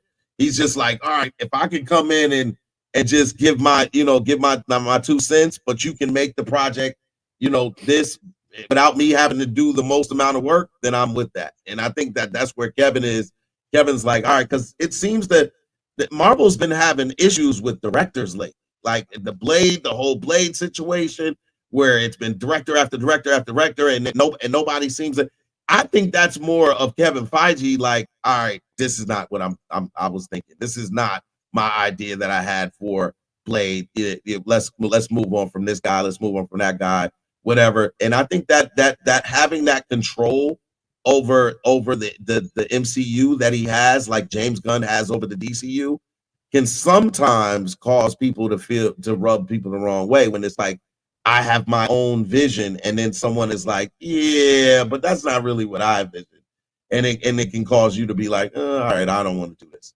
I'll say in that spirit, as we move on, I'll say that I think M. Night does his best work when he has the least amount of handcuffs. I mean, when we're looking at the Unbreakable series, that's written, directed by him, as we just learned. But when we're talking about Last Airbender, that's a franchise that he steps into. You know what I'm saying? So I would dare to say that he probably does his best, Sixth Sense, things like that, where he doesn't have anybody to answer to, no expectations. But moving on, Marvel, good luck with that. DC is creeping right up on you, can I tell you right now? And I ain't gonna lie to y'all, I am geeked up about this Creature Commandos project. I don't know if I'm the only one, but Ty, I know you're a big fan of Weasel. Weasel is getting the show, bro. He's finally pulling up, man. So are we surprised? Are we surprised? Are we surprised? I've said it from the time I saw Weasel on the big screen. He's a star. He's a fucking star. And it's so great to see that they listen to me. Thank you, James. Now, me and you have this relationship going. It's coming to fruition. But yes, man, Weasel is on the screen again. He's an animated version. I hope that his start shines brighter than it's ever shined before, to where they realize there's only one direction to go with this, and that is a full-on live-action Weasel series. Weasel series. No, Weasel deserves Weasel series. What are you gonna see in the series? Him eat 27 children? I'm gonna tell you. Listen. I already got it together. Listen to me, James Gunn. I already got this series together in my head. Oh, okay. He got the pitch. Hold on, let him pitch. This is a redemption arc story of Weasel, and Weasel has to constantly fight the urge to eat kids. He's got. Listen,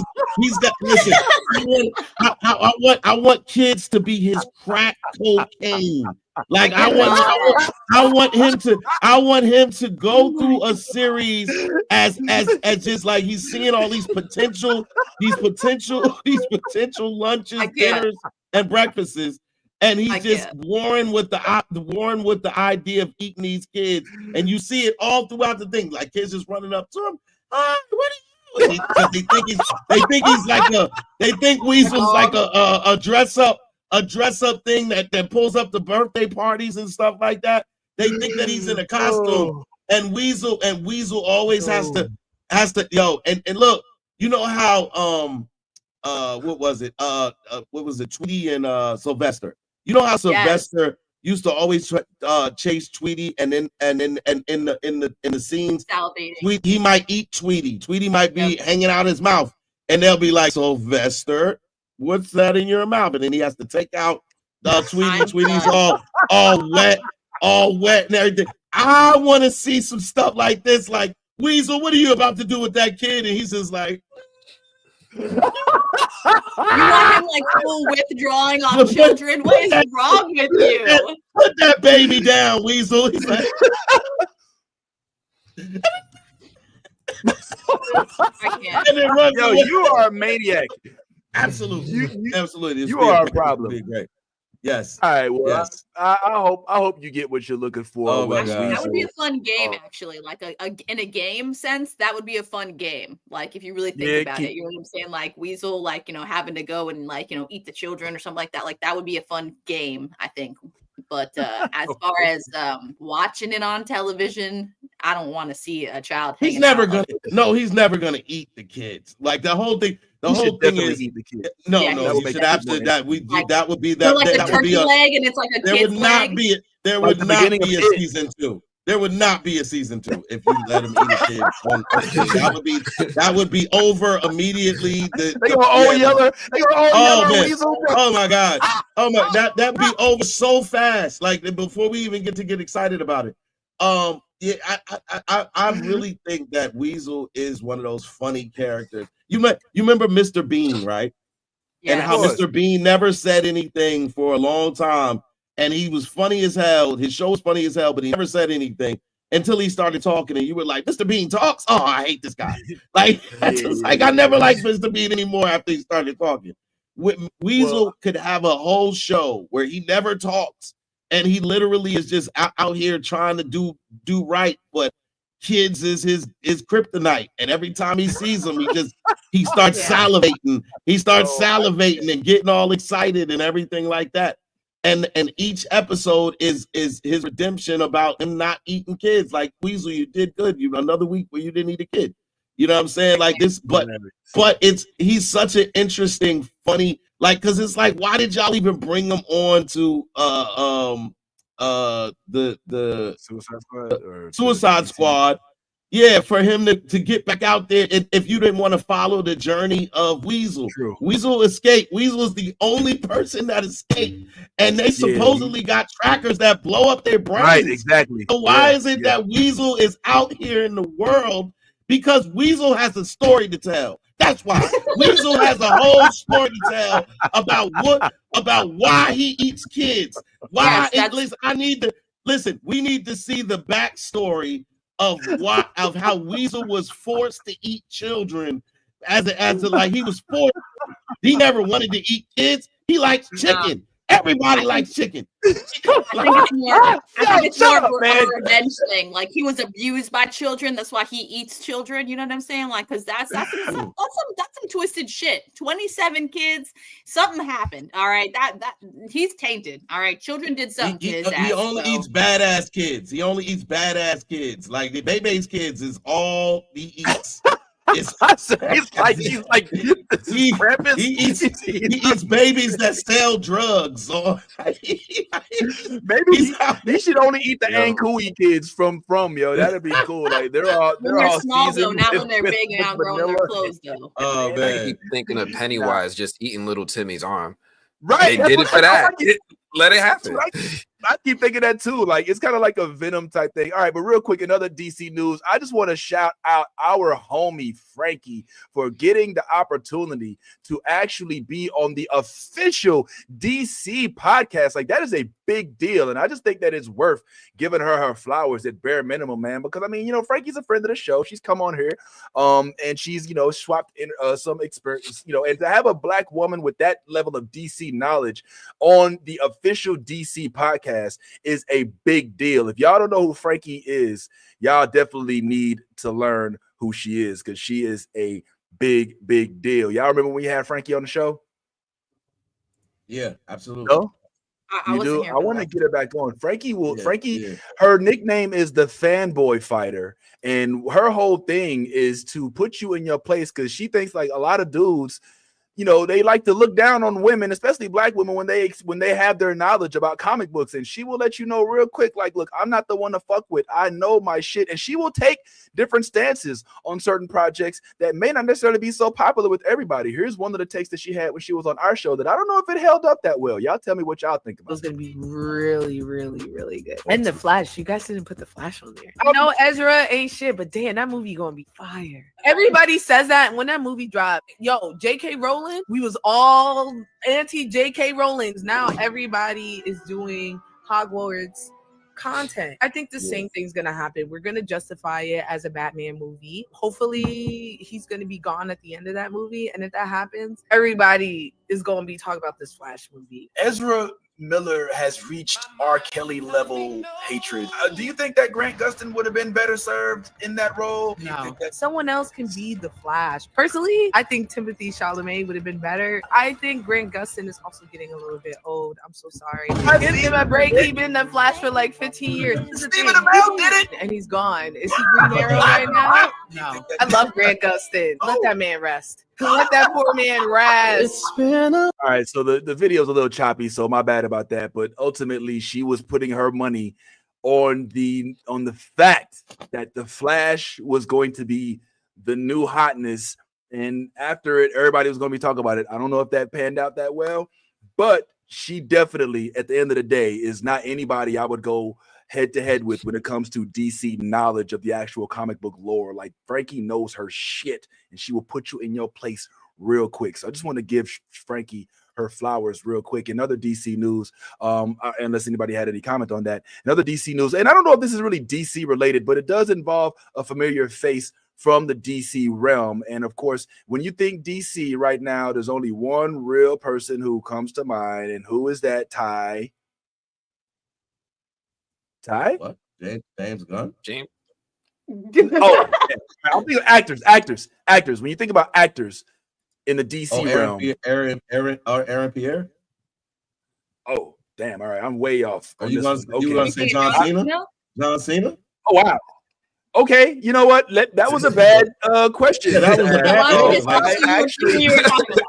I'm really way off. I was thinking Henry Cavill, because Henry Cavill was Superman. I guess I was. He's not in the DC. He's not in DC anymore. All right, okay. I'm not. All right, I'm not batting too well today. All right, so forgive me, but and night numbers. It should have been like in the eyes of the Witcher. Yeah, the Witcher. Okay, all right. Can I do that again? Can I try that again? All right. I don't think I did that justice. All right. Let me try that again. All right. So in other news, it's gone. It's gone. It's gone. I'm not even. You know what? We ain't even gonna talk about that no more. I don't even give a fuck no more. I'm just switching the subject. I'd much rather talk about this anyway. Yes. Henry Cavill may be appearing in a Star Wars project. That's a rumor, though. We don't know shit about it. What we do know is that Shaggy has been seen smoking weed in some of these Creature Commando projects, and that makes me happy. Yes. What's your thoughts on Shaggy being a complete? I definitely was surprised to see that when it was clipped in there. I had to pause real quick, but this show, I'm just gonna call it out there. This show right now, I think I'm like the most hyped for animated wise. Like not gonna lie, I love the vibes. The bride is just chef's kiss, man. She is, oh god. So if you guys haven't seen Creature Commandos, hop over to HBO Max and watch this shit, because it is all gas, no breaks. I think new episodes come out on Thursdays, I believe is what it said. So definitely keep watching, because this show it's super fire, and it's created and made by James Gunn. So definitely got to keep watching this one. It's gas. Oh, okay. So I'm tripping. Yes, you've actually seen the show. Yeah, it's on HBO Max. I watched like the first 2 episodes. They're about 23 minutes long each episode, and it's fire. Like, it is so fire. I mean, the animation is great. The storyline is really, really good. I'm not gonna lie. Like, I watched it this morning. I got up early and I was like, you know what? Let's just like turn this on and watch it real quick. And it was all gas, no breaks. I'm not gonna lie. I'm excited for the rest of the season, and hopefully I'm excited for there to be a continuation of seasons, because the villain in the story, everything about it. I mean, Amanda Waller comes back animated. You can't beat this shit. Like, it's really cool. And I mean, Rick Flag Sr., come on. I didn't know like Rick Flag Sr. was, like, damn. That's all I got to say about that. Check out what I'm talking about on HBO Max. Oh, okay. You piqued my interest. I wasn't even. I was really more excited. So is Shaggy in it? Is there any truth to this whole? like a quick, you know what I'm saying, like a quick tidbit. It's not like super crazy, but it's just like a quick flash. You get to see like them walking through. I can't like fully remember everything because, like I said, I watched it this morning. It was like really like it's still super fresh. I want to rewatch it, but yeah, it has like a little tidbits of like, you know, just different characters in there because obviously these characters are not ones you're gonna like really see. So it shows them kind of like in like kind of like jail sort of, you know what I'm saying? Like, I mean, it's like Suicide Squad, so it shows them in jail and then like going into the real world, you know what I'm saying? So it's I don't want to give too much away, but it's great. It's really, really great. And you guys should check it out. Can I tell y'all? Oh, right now it looks like Yaz is giving us the peace sign. Isn't that kind of cool? Wish I had a white bar. Oh no, that's a little. That's like 2 shades lighter than me, though. I think it is. So apologies. We never mean to take away your melanin, Yaz. All right. Well, it looks like that's something worth going into. All right.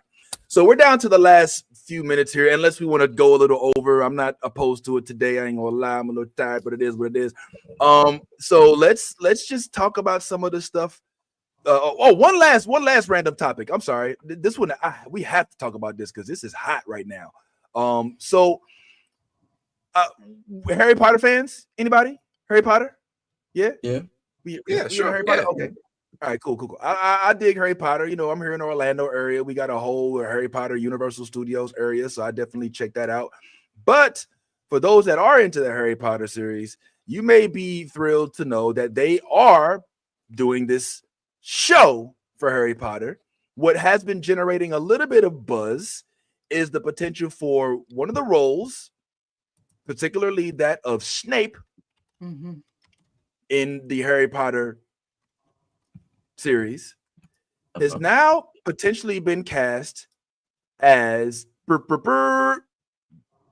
get yourself ready, Papa Esidu, the black brother Papa Esidu.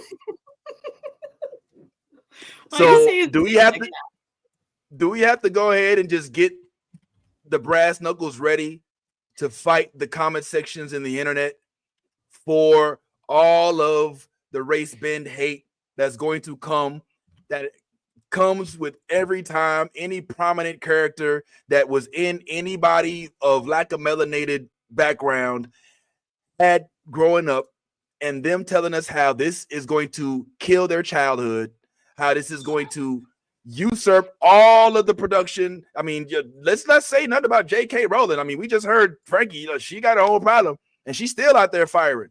You know what I'm saying? But this will be the end of the Harry Potter franchise. I can see it already, yes.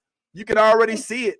The people coming out in hate. I haven't even looked at this comment section, but I'm almost certain if I go check out the comment, it's going to be nuts. So do we protect this brother at all costs? Do we even like this move? This is necessary. I'm going to keep it real. I don't know if this was necessary. Snape had a very, very, very, very dark and cemented image. You know, this dude, I know him as the long-haired, black-eyed, dry, deep-voiced fuck that he was at Hogwarts. And Doctor Who is one thing. Snape is a little different. I'm not saying I don't like it, but what's the purpose of this move? I mean, I'm just gonna throw this out there. Just somebody comment. Help me. What's good? Anthony, your face. Whenever Anthony gets any wrinkle in his forehead, there's a lot of thought inside of that shit, yo. What's goody, bro? What there's a lot going on in this globe of a brain head of mine. I have mixed feelings on it because, like, I always love to see our melanated brothers get all of these elevated roles, things to raise their profile because it's going to set them up for years to come. However, sometimes, not always, but sometimes I do understand that certain characters are cemented a certain way, they were described a certain way, and they were presented a certain way, that there's less flexibility in just changing them, right? Yeah. I think it will really depend on his talent to really try to dissuade people from what they've married in their mind with what Snape is supposed to be, but I anticipate they're going to get Rings of Power level reactions from audiences about them race swapping such a well-known, high-profile character. Like, you can do that with some characters. Like, maybe you could have got away with it with like Dumbledore if you got like a world-class actor for it. But when you do somebody who's as prominent, as recurring as Snape, I think that's gonna rub people the wrong way. And I also don't know if it's necessary, right? Like, this feels like trying to differentiate themselves from the movies. Yes. Yeah. Yes. Yeah, 100%. man. They could have honestly easily chose Adam Driver. I mean, he literally looks like he could have been. If you really think about it, and that's why the internet is going off right now, is because of all of the actors that they could have like casted for this actual role. They already had one prominent that could have played this. I mean, he's got the weird vibes. I mean, it's literally like Alan was like, "Here is my prodigy. Take him." You know what I'm saying? And then they were just like, "This is not the direction we want to go in. We're going to go in a different direction. You know, we want to kind of differentiate ourselves." Like, that's what I think that they are trying to do with this casting. I mean, I'm sure Papa is a great actor and he'll do a good job at it, but it's all going to come down to his performance, honestly. And if he really sells us on being Professor Snape. I mean, Professor Snape is a dark, creepy, you know what I'm saying? Like, he's very dry humor. Like, it's like, it's going to be an interesting transition for us fans, definitely, to see him, one, you know what I'm saying, not be in the same kind of just, it's gonna be weird. It's gonna be super weird. So I don't know. I mean, I'm curious to see who else that they're gonna cast for this, because are they gonna gender bend the entire cast? I mean, I'm not gender bend, I'm sorry. Like, you know, just like nationalities with the entire cast, or are we gonna, you know, how are we gonna do this? Like, what's Hermione, and is Ron gonna even have red hair? You know what I'm saying? Like, the Weasleys gonna even have red hair? Like, that's a prominent thing in Harry Potter. So that's, you know, that's another question that I have. Like, are we gonna get melanated, you know, like Harry Potter? I'm here for Barry Potter. You know what I'm saying? I mean, but I don't think that this production is based on Harry Potter, though. I think it's more Hogwarts. I think it's less about the actual Harry Potter character, if I'm not mistaken. But I don't know. It does say Harry Potter. I mean, it literally says HBO's Harry Potter. And it does also say may have found. Is this the internet jumping to conclusions again? Could be. Probably. I mean, that's what the internet does. I mean, anytime you see, I mean, we just saw the whole report about the Coleman Domingo thing, and all Coleman said was, they asked me what I wanted to do, and I said I don't know, and somehow he gets roped into he could be the next Kang. So this could, I mean, it could be that. It's always funny to see the internet go crazy over fictitious characters and fantasy realms. Like, these are not real people. So whether or not they are black, white, Puerto Rican, or Asian, it doesn't matter, because they're not real. Like, these are not real, historically accurate, because there's no history of these people actually existing. So it's really funny to me to see people get crazy about a black man playing a man who wears all black. I mean, you just got Snape, who dons himself with black hair, black robe, black shoes, black everything. He's just not black. And then people are like, "Oh, you're gonna make him black? Oh, how dare you!" It's like, okay, all right. So, you know, and to your point, it's about Adam Driver. Like, Adam Driver, in terms of looking like the actor who played Snape, you're 100%. But it's like, I think what Hollywood starts to realize is that some of these films and some of these things, like Rings of Power, like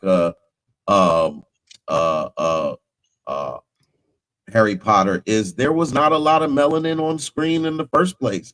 So maybe it would be a different tone setter to add more melanin to the screen. So I mean, like, you know, as much as people get so offended by these actors who play these fictitious characters. You got to get out of that. Like there's no color based medley that is going to be the right way to do a character. It's just who plays the character or the role of the character the best.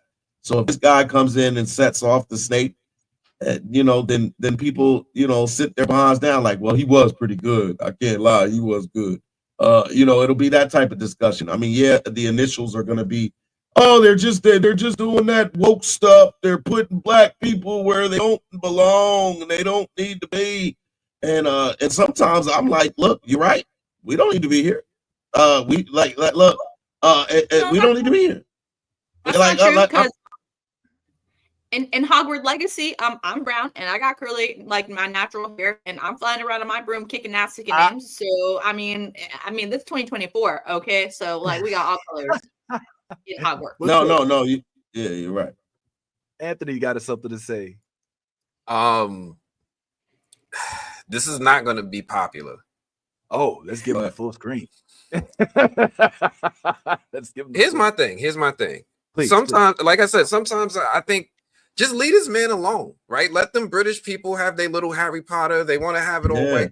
I really don't care, right? Yeah. Me personally, I'm more like, yo, we need our own franchise that's similar. I remember when I saw the trailer for American Society of Magical Negroes. Yeah. And I was like, yo, we're getting our own type of Black Harry Potter level stuff. And I'm going to give this out there for any producers that are watching, anybody who's got a little money to make a show. Here's a free one. Make a Black Harry Potter and type show, and we will show up. We will come out. We will support this, and we will show it to our kids. But you don't necessarily need to take that pre-existing thing and then just give us that, because more so than not, it feels like you're placating us. It feels like you're just throwing us a bone. I'd rather you create a franchise and devote it to, a multicultural environment rather than just take something that's pre-existing, that's all homogenous, and just, throw us in there just to ruffle feathers. Like, I don't like the press that surrounds that. It makes people upset. It makes them like not want to do stuff anymore. This is why we in the situation we are in now, where, they're saying that DEI is a move in the guise of equity or some stuff like that, like, because we're displacing other people. I don't want to do that. I'd rather just create our own platform personally. Our own lane, yeah. So, That's what I meant. Go ahead, yes. No, go ahead, Ty. I was just saying that's what I meant. You just said go ahead. Yes, go ahead. I was like waiting for you. Pause. Go ahead, yeah. So, yes, please. Well, I was just gonna say, like, to your point, Anthony. Though the only problem with what you're saying is Marvel did try and do that with the Eternals. That shit did not go well. I don't know if Eternals was a black thing. You know what I'm saying? No, he said multicultural. He didn't say black. He said multicultural world. You see what I'm saying? Like, and that, technically speaking, I mean, they were multicultural superheroes with all different kinds of backgrounds, all different kinds of powers and everything like that. It was a movie that was inclusive to all of them. They were on the same team and stuff like that. And then they started, like, breaking off, doing their different shit. You know what I'm saying? And like that, if you really think about it, Marvel wise, that was like, I mean, that was one of their most hated movies. If you really think about it, had so much controversy around it. I mean, a lot of people liked it, a lot of people didn't like it. So it was kind of like an in-between, you know what I'm saying? So I feel like, yes, what you're saying, but also, I mean, they did try that with other aspects and other projects, and it didn't really end well. So I'm not sure if that's just something, you know what I'm saying, like the direction that, you know what I mean, like everyone wants to go in because of past experiences. First of all, before you comment on that, Ty, we're about to hit our 2-hour mark, and normally we do the 2-hour cut, but as proposed in the chat, I'm opting for extra innings. Shout out to Mike Onassis, who threw the baseball reference in the comment. I caught that, bro. Appreciate it. If y'all are open for extra innings, I'm cool with moving past the 2 o'clock with the 2-hour mark. So y'all just let me know. And having said that, I say we go ahead and keep the party going, even if it's just a couple extra minutes. All right. So don't feel that way about it. All right, so let's go. I'm mad you stopped us to do that. We could have just kept going. But anyway, the reason I stopped is because I don't want it to become expected for us to do extra innings. This is a big deal. You know what I'm saying? Because I'm not gonna be here for 4 hours every Saturday. That's for Mondays on the movie blog. All right. On to do. All right. So, but we have some things on the horizon. So stay tuned, everybody. Stay tuned because we're gonna start ramping up production. But having said that, I think that correct me if I'm wrong, Anthony, but I felt like you were more pertaining to you were trying to like be introduce a Black Harry Potter more than a multicultural, like when you, I don't know if you saw the Society of Magical Negroes. I did. Yeah, it was terrible. It was trash. Yeah, It was terrible. It was terrible. It was not And good. not only that, the concept of it, Was if I'm not mistaken, was deriven. It was deriven from the trope, not from like the concept of people being magic. But the magical Negro is a trope that basically is meant to depict the Negro that's on the side of the white man who gets shit. Oh, you need your shoes shined, sir? Oh, I got you. We'll get your spit shined up, sir. Oh, you need some ham, sir? I'm gonna rush down to the bakery, sir. Oh, look, it's James the Magical Negro. And then they kind of made a movie out of it. And nobody want to move you out of a trope, you know what I'm saying? Especially and then you put old boy from Pikachu in it, you know what I'm saying? And it's like, all right, well. You know what I'm saying? It's Magical Negro. Let's go with it. You know, so I don't think he's British. And so, in no disrespect, you know, and we love Tanya. That was one of the things I was going to ask her. Was like, you know, there is definitely a UK wave, and how do you feel about some of the backpedaling? But for me personally, I am here for a Supercell type of world where Black people have magical powers and are the predominant ones casted, meaning that it's not just the main character who's Black, but all of the supporting cast is Black. All of the main characters, the villains, it's a complete Black world. I mean, it doesn't mean it's just there can't be no white people in it at all, but it is centered the same way it would be with Harry Potter, but in reverse with race relations. And I'm here for something like that. We got that already. We got that already. It was called Lovecraft Country. Like we literally got exactly what you described. What you that was magic. No.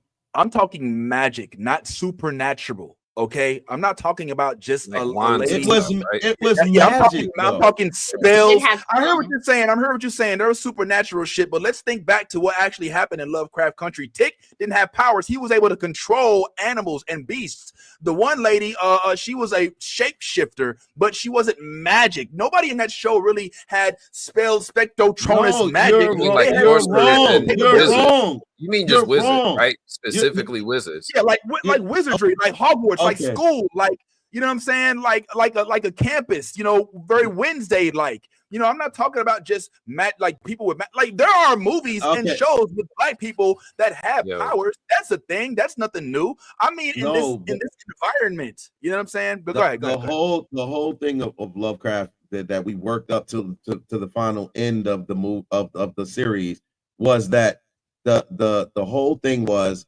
their magic was stolen from them by their slave owners, and then they were able to get it back at the end of the thing. With what Anthony was saying as far as like us having our own properties, I don't necessarily want a Harry Potter Black version. I want a version of magic that someone creates that has Black people in that realm. So it doesn't have to be the equivalent of a Harry Potter. It can be whatever we decide to make it. It just needs to be our property. That way you have full creative control over what it is you design this universe to be. And as far as the Magical Negro and Eternals, which you brought up, Yaz, both of those were poorly written movies, and that's why they weren't received the way that they were received. It had nothing to do with the cast. The cast, it was something that the people who complain about everything that has Black people, Those are the people that complain. So their opinions never matter because they're just complaining because they see black people in it.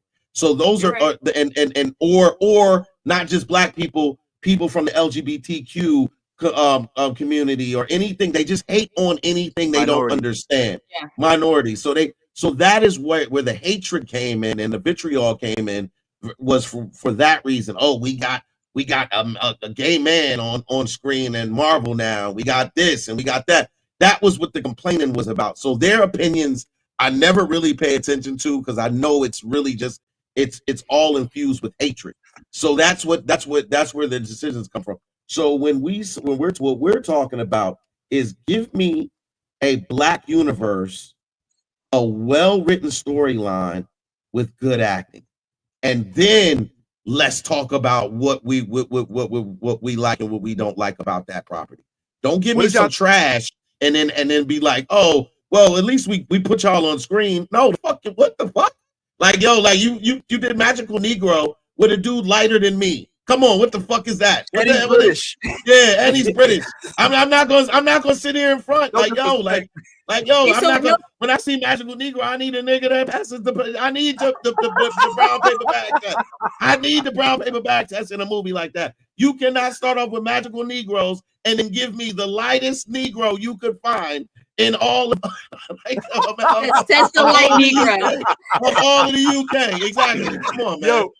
Yo, can I say something? Oh, go ahead, Ant. My bad. Real quick, just in case anybody's wondering, I did press the creator of Magical Negroes, and I interviewed him earlier this year, and I asked him, one, why did you cast this light-skinned brother? Like me and E-Man did. We asked him, like, hey, why did you pick a biracial actor to represent Magical Negroes? And then two, we asked about why did he have him have a love interest that was I thought she was a white woman, and he told me that she wasn't. So at least a white passing woman, because she definitely passed for white passing. So I definitely have that interview. It's over on my channel on the movie blog. Y'all could definitely check it out if y'all watching. I did press this man about these things because it didn't sit well with me, and he kind of gave me like a ruffled answer, like he ain't like my question. He deflected. Yeah, you put him on the spot. Is this on YouTube? Can we see this? I could pull it up. Yeah, pull it on up, man, because I want to see what that's all about. In the meantime, Mike Onassis had a really great, like, Supercell, technically, that, I mean, on Netflix. Yeah, and we should have my man Trav is gonna come on. He was the dude. I hate calling him the dude with glasses, but the friend with the glasses in Supercell. He's gonna come on and chat with us, sir, pretty soon. We just got to get the appointment time right. He's touring right now, but we'll look forward to that. He's in the UK. He's in the UK, so he's 6 hours forward. I know that for a fact. There's no Belgium confusion. I'm so sorry, Tanya. Oh, that would have been so dope. Man, what a fucker! I had to do it. I'm fucking up. That was a good dig, though. But can we give a little bit of credit to somebody who has began, I believe, to explore this potential realm of Black people putting their own stamp on their own projects with some sort of supernatural component behind it. And I'm talking about none other than, we already kind of been on this man earlier today, the one and only Jamie Foxx. My man Jamie Foxx, remember, he had that show, I mean, that movie, Project Power or something like that. Yeah. All right, which was exactly what we wanted, right? Like, isn't that exactly what we're talking about? Like a bunch of Black folks. They clone Tyrone. They clone Tyrone. Like, he's leading. What was the Western he did with Snoop? You know what I'm saying? Where vampires he was fighting. I mean, that wasn't Day Shift. It wasn't a Black project, but he gets it. He gets that there's a avenue, there's a pathway, there's an open lane for a complete, if somebody's driven enough, a complete takeover of Black supernatural. Jordan Peele was there for a second, and then I think he got a little scared after Nope didn't do what I think he wanted it to. But I feel like this lane is open, and Jamie Foxx is one of the few people that recognizes it and is trying to do what he can to capitalize on it a little bit. Am I wrong with that? Do y'all feel the same way? I mean, that was Project Power was, I believe, his own. Let me before I start just spitting out fake news. Let me double check, because I know I'll just be saying shit, man. And you know what I'm saying? I don't want that to be. I think he was on the producing staff, but I don't think it was his project. I don't think any of this is his project unless he owns his own studios. Like it's hard to have your own project unless you own your own studios. True. Yeah. Tyler Perry. Yeah. Hello, Tyler Perry. Hello, Tyler Perry. It is no point speaking to Tyler Perry. It is no point in you speaking to Tyler what Perry. What the fuck is that? You got a whole fucking studio in Atlanta, like an entire Hollywood set. He's on a certain genre. Yo, it's not even that he's under a certain genre. Access. All we need is access. All we need is the studio. You don't have to be a part of it. He's letting other people use the studio. Like, why this is the thing, right, Vince? Imagine you had the means to own your own studio and your own location and the acreage to put the studio up and everything like that. You're going to promote movies that you love. You're going to promote stuff that you've always wanted to write. You're going to promote things that you feel strongly about, as does Tyler Perry. And so Tyler Perry is now working on the all women led cast of a historically charged movie with where the women deliver mail, the black women decide to deliver or did deliver mail amidst the war. And so that is the project he's working on right now.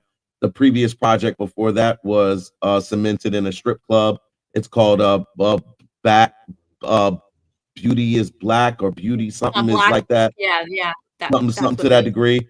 I mentioned this when I was on Anthony's podcast, that a lot of the projects that I see that Tyler Perry does, I don't agree with. It promotes this idea that black men hate black women, and that we it's celebrated. Like, a lot of the stuff that I've seen from him is this dynamic where there is a black man, usually a violent black man, who is very, very mean and downright despicable towards black women. And that's what I saw in his new series. And so not just that, but I've seen that in past Women Thou Art Loosed and all of the it's a theme that he has, and this is what he decides to perpetuate as far as movies go, and that's where I really hope we don't spend too much time on Tyler Perry. We're not. But I do want to say that is the unfortunate quandary when it comes to having all black cast, is that somebody has to play the villain. Somebody has to play the villain. And that villain, unfortunately, may not always be in the form of, evil white man, evil white woman. And if it's not, then, you know what I'm saying, it's going to end up being one of us. So it's the unfortunate reality of movie and television productions. What's up, Ant? But I'm not disagreeing with you. I'm not disagreeing with you, Ty. I agree that he does do that. He uses that theme a little too much, in my opinion. Far too much. And there's some colorism embedded in it too, with who he depicts as the villain and who ends up being the actual the love interest. So we could delve deeper into that. But I am saying that if you do have an all black cast, somebody got to be the villain. You know what I'm saying? But I like the way Cooler did it more than Tyler Perry does it. And the establishment, and again, I won't spend too much time on this, but that is a easy way to dismiss a lot of what he does. Because that is not a valid theme, because every movie doesn't have to have a villain. Establishments can be villainized. You can use establishments as being the villain, and where you don't have to have a specific person, but you have a group or a rooted theme, like soul food. Like soul food. Like you have abilities to not depict us in that way, and especially when you have complete and utter creative control. We could have that. We just saw Supercell and how good Supercell was.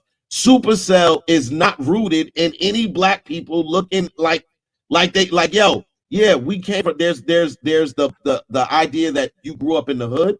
There's the idea that you grew up in this place, and how these things can determine how you actively move in these different aspects. and I loved it in Supercell. Like, okay, dude, yeah, there's plus that opens the door for any type of redemption arcs. But when you are promoting the idea that black men do not know how to talk to black women, and when they do, it's all about you. Yo, if you haven't seen the new John by Black, yo, the way that he has the dudes talking to black women is crazy. But it is absolutely crazy. But isn't there always another and on the other end of that spectrum, a black man who's the opposite of the evil black guy? Is it hard? Where? In the Tyler Perry productions, like there'll be the really evil black guy, but then there's the Christian black guy who makes minimum wage and he, cuts grasses on the weekends, but he's got a good soul and God love him and he go to church every Sunday, and like it seems to be a seesaw. Anyway, either way, last thing was Tyler Perry for this song. I ain't gonna lie, it's a good conversation to have, but. We need a whole show just about Tyler. We're gonna talk about nerd shit. If Tyler Perry wants to get in this conversation, he needs to let some of this nerd shit into his studio. Is what I'm saying, Anthony. I hope you remember what you had your hand up for. It was like 10 minutes ago. I was gonna say something. It was gonna be poignant too. It was gonna be good. Only thing I was gonna maybe here's the thing. Those evil black character types are rooted in reality, right? There is some truth to it. The repetition of it, to me, just makes me feel like that maybe there's just some trauma with Tyler that he's still trying to express himself and get out of his system.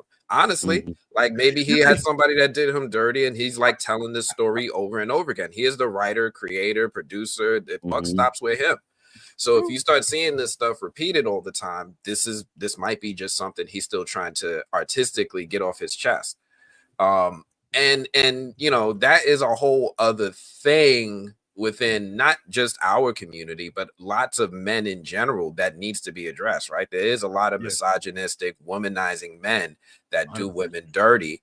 And it does need to be highlighted because it doesn't stop easily. I was just having this conversation with someone, might have been my wife, might have been with my brother, about how, like, when you think about black men today and what we do, we mimic the people we keep around us. We might even mimic our older generation. And there's a lot of older generation men who just, wherever they lay their hats, they home, they Rolling Stone, they just have a lot, they just do that. And not only do they do that, it's normalized. I know as a little kid, me growing up, I didn't have like a married couple around me to just look at, right? Like there was nobody married. It's like, oh, this is my wifey. Right. And then wifey, they might have, they might just be out in these streets. So it is a trope that does need to be addressed. It is something that I personally think shouldn't be as prevalent in these communities as it is. And it absolutely should not be normalized. We need to normalize the idea of monogamy in a household in order to help stop this repetition from generation to generation, because this is a generational curse. Yep. I mean, ain't nothing wrong with a little polygamy. Ain't nothing wrong with a little polygamy. I mean, look, I don't subscribe to polygamy. I don't judge people who go down into that lifestyle, but I don't think that I don't want to say I don't think there are enough. I'm just saying I want to see more who are monogamous, because I don't see it enough personally.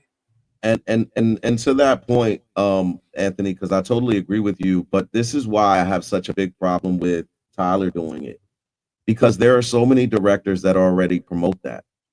They already promote the idea that black men and black women can't coexist.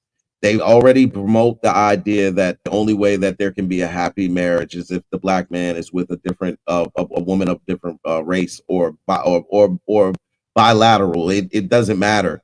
My point is, when you have a black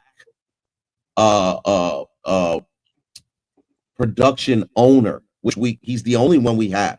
He's the only, Tyler Perry Studios is the only black major studio platform. Well, 50 just dropped. Yeah, 50, but 50 promotes a different thing. 50 promotes a lot of street shit, and that's he's got a superhero coming out. I haven't seen it yet, and that'll be dope if he does it. I'm all for it. I'm definitely all for it. But the fact that we have such a limited array of these individuals, when you see them promote, when you see someone like Tyler Perry, who continuously promotes this theme, where I'm already seeing it being promoted by non-Black directors, that's where I'm like, okay, we need something to balance the scale. Because right now, when you see when I want to watch something all Black, I can say that much, that Tyler Perry will give me an all Black themed universe where it might not be great, the quality of it might be terrible, the acting might be terrible, but I will get that.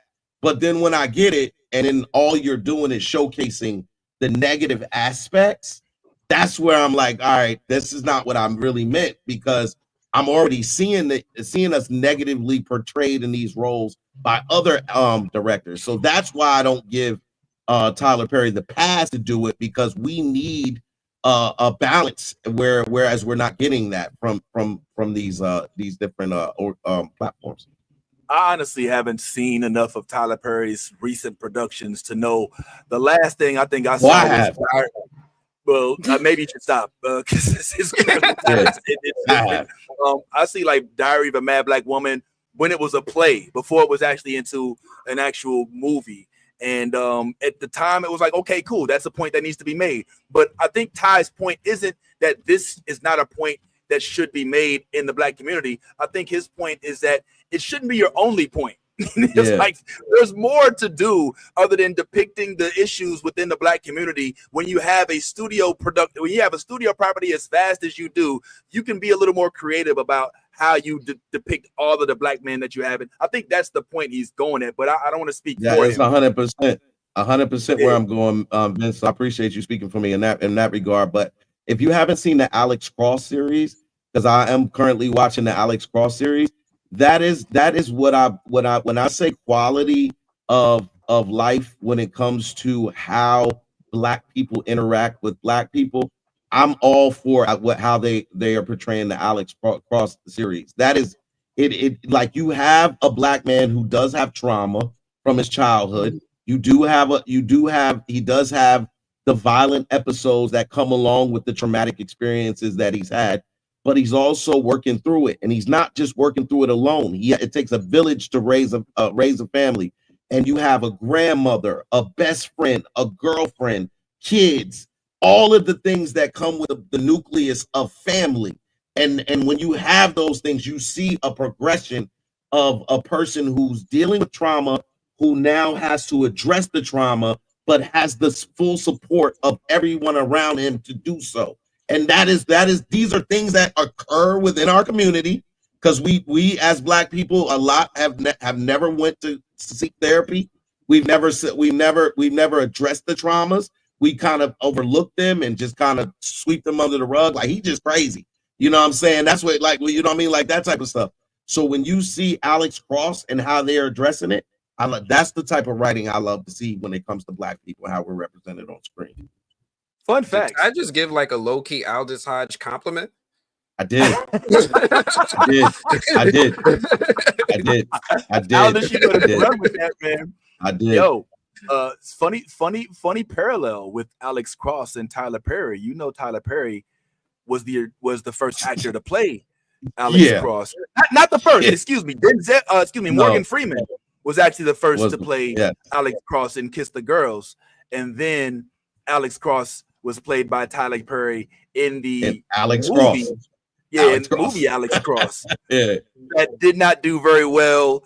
Nor, frankly, if I can be honest, and I'm saying this, and the Tyler Perry God strike me down now. When I saw the advertisements for it, I was like, that's not Tyler Perry's role. I was like, I don't know.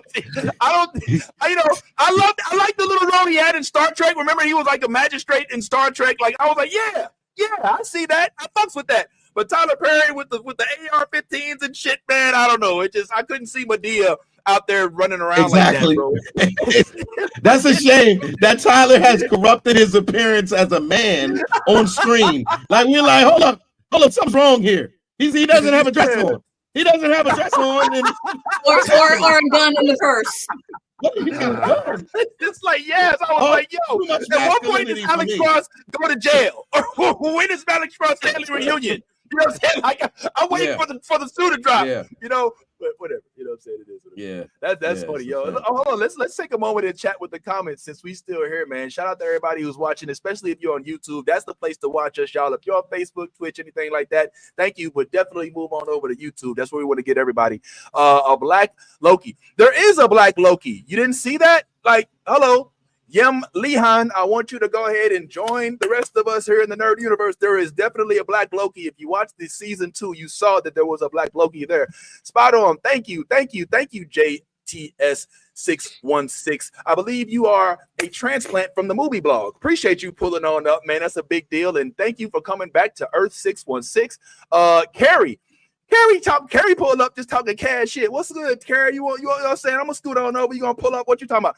Yes, we just talked about Skeleton Crew. We actually opened up the show. So if you want, after we're done with this, rewind, go all the way back to the very beginning. It was our, what do we call it? Our opener, the first topic. There's a word lead for it. Topic. Lead topic. Lead. It was our lead, exactly. The lead.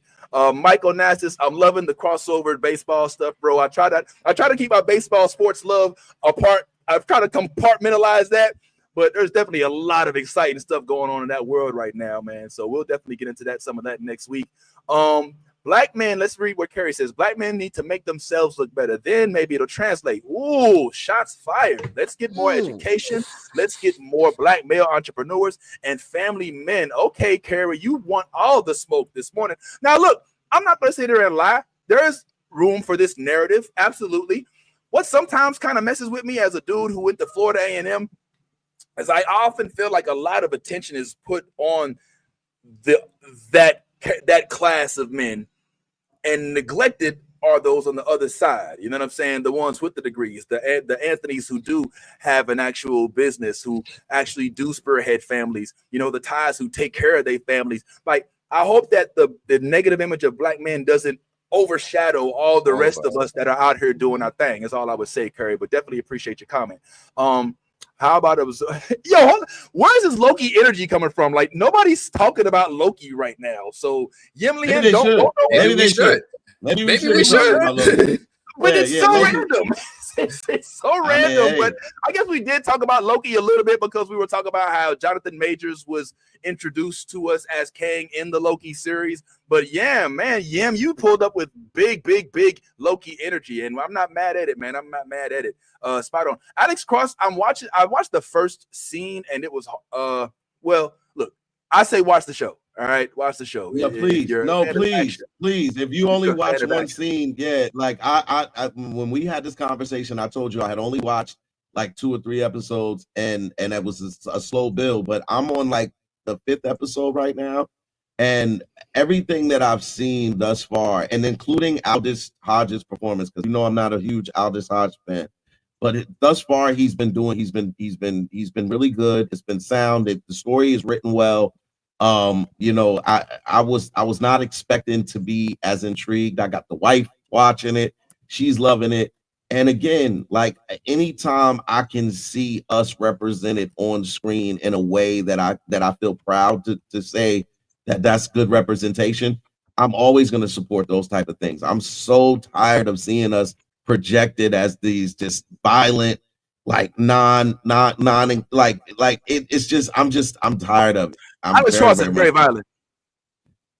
Well, no, and this is not so much his violence as it is, without me spoiling it, more of a protector. He's more of a protector. He's not. As I stated, there are traumas that cause people to act a certain way, and if you never address those traumas and you don't get therapy for those traumas can reign supreme within your life as an adult. And I think when you realize that you have a good supporting cast behind you that is like constantly telling you, listen, you know, we're here for you, but you do need to talk to somebody. You need to you need to break through these moments. This was a moment that happened. This is not the definition of your life. This should not be how you are seen. So those type of things come into play whenever, because you can't, when you've gone through trauma, it is not something you can deal with on your own. And that's just something that we learn as we grow older and we start to invest in other options. And I think that is brought up in the show. It is definitely something that is addressed multiple times, that sometimes you need to talk to somebody and get past these struggles. So again, watch Alex Cross, support Alex Cross, and maybe we'll get more shows that represent us in the way that we want to see ourselves being represented. Do you think this is a black version of Reacher? Is that what they're going for? No, because Reacher is more fixated on violence. Let's be very clear on that. That is what makes Reacher is the fact that Reacher is going to beat it out of you if he needs to, and he's gonna get the job done. It's just as soon as he finds out who he has to punch in the face. So that is Jack Reacher. Alex Cross is a cerebral detective who basically uses all of the things, his brain. He uses his brain more than he uses his brawn, believe it or not. So that's what separates, even though Reacher is very intelligent too. I'm not taking anything, but he is definitely more apt to beat you up and in ways that look good on camera. And he has that the physique of one who's gonna have you scared just as soon as you pull in the ring. Into the you know what I'm saying, wherever he's at. Jay's like, don't you bring that evil on me. All right, Jay, my bad, man. It was just a question, bro. Don't you put that evil on me, Ricky Bobby. Goddamn, calm down, bro. I appreciate that, man. All right, well, we'll check that out. I'm definitely loving. I mean, I haven't seen as much as you have, but the little bit I saw of Alex Cross, I actually was like, okay, and I ain't gonna lie, like I pulled up rating the hate on it. You ever do that? You pull up on a project like, man, this shit gonna be trash, man, and you're like, oh, okay, it's not trash. Okay, absolutely. Fish Commandos. Yep, I was gonna say that's Yo, yes, he's talking about your show. Yes, I'm not gonna lie. I had the same feelings though, like before I watched it, and then I watched it, and I was like, "Yo, this is all gas." Like, I really am enjoying this. Like, I'm gonna watch it. But here's some things that I'm watching right now, and I think next week, just to kind of tease what's happening next week, we plan on having on, if I can get the time zones right, our homegirl Megan's World, who has been revisiting some movies with us. Next week, Kraven the Hunter comes out on Thursday. I used to say Friday, but it comes out the night before. And for movies like this, I'm more than like. Now, can we talk about once again how I've come 180 degrees in the opposite direction when it comes to Kraven? Like, if we go back a year ago and check the footage of me talking about when they released the announcement of Kraven, I went off. I believe I did a single to Cam and was like, why, Marv? I was like, why are we doing this? Nobody's asking for Kraven the Hunter. There's so many better villains. I talked about the Jackal. I talked about Doc Ock. I talked about there's so many. Talked about Morpheus. We talked about all of it. Yeah. There's so many much, and they're going with Morbius and they're going with Kraven. I'm like, these are the most boring villains in the Spider-Man universe. You'd have been better off going with the Sandman. At least they introduced him in Spider-Man 3. There's so many better villains. But now, after seeing the advertisements for Kraven, I'm geeked up. Like, I'm ready. Like, I haven't been this excited for a Spider-Man project since Across the Spider-Verse. I know it's not going to reach that level, but I love the fact that this is not a movie for kids. This is not some Sony Madam Web bring the family. No, the actual trailers have pictures of people's arms getting bent backwards, of people getting stabbed in the eyeball. I'm here for that shit, Kraven. Pull on up, man. I'm geeked up. So look out for that next week. And in addition to talking about Kraven, we may also go down our list of some of the favorite movies we've had this year. In addition to some of the favorite shows we've had, some of which we're watching right now. One show that I'm watching is called Dune. Ty, I believe you're watching Dune as well. Absolutely. And Dune Prophecy is a vibe. I'm wondering how you're feeling about it. I know Anthony's too busy doing interviewing everybody. Oh, okay. I didn't want to assume because Anthony's in like Anthony's been avid about this from jump. He like when we first pulled up, he was like, "Yo, I'm gonna just wait till y'all see this. It's got a lot of layers. And he was like, yo, yes, but yo, and rightfully so. This is a good show. This is good. Like, this is good quality filmmaking. This is good quality filmmaking, good acting. Everything is there for this to be big. This is like this could be the next thing that Max is supporting next to House of the Dragon and all of that kind of stuff. So yeah, absolutely. Well, first of all, Anthony has already interviewed like 5 people since we've been live. He did it in silent. We did like, he edited it down and everything. Like, every time it's just Anthony. He's done like 5 projects since we hit live. Anthony's already edited like 4 different videos and posted them for publisher. But yeah.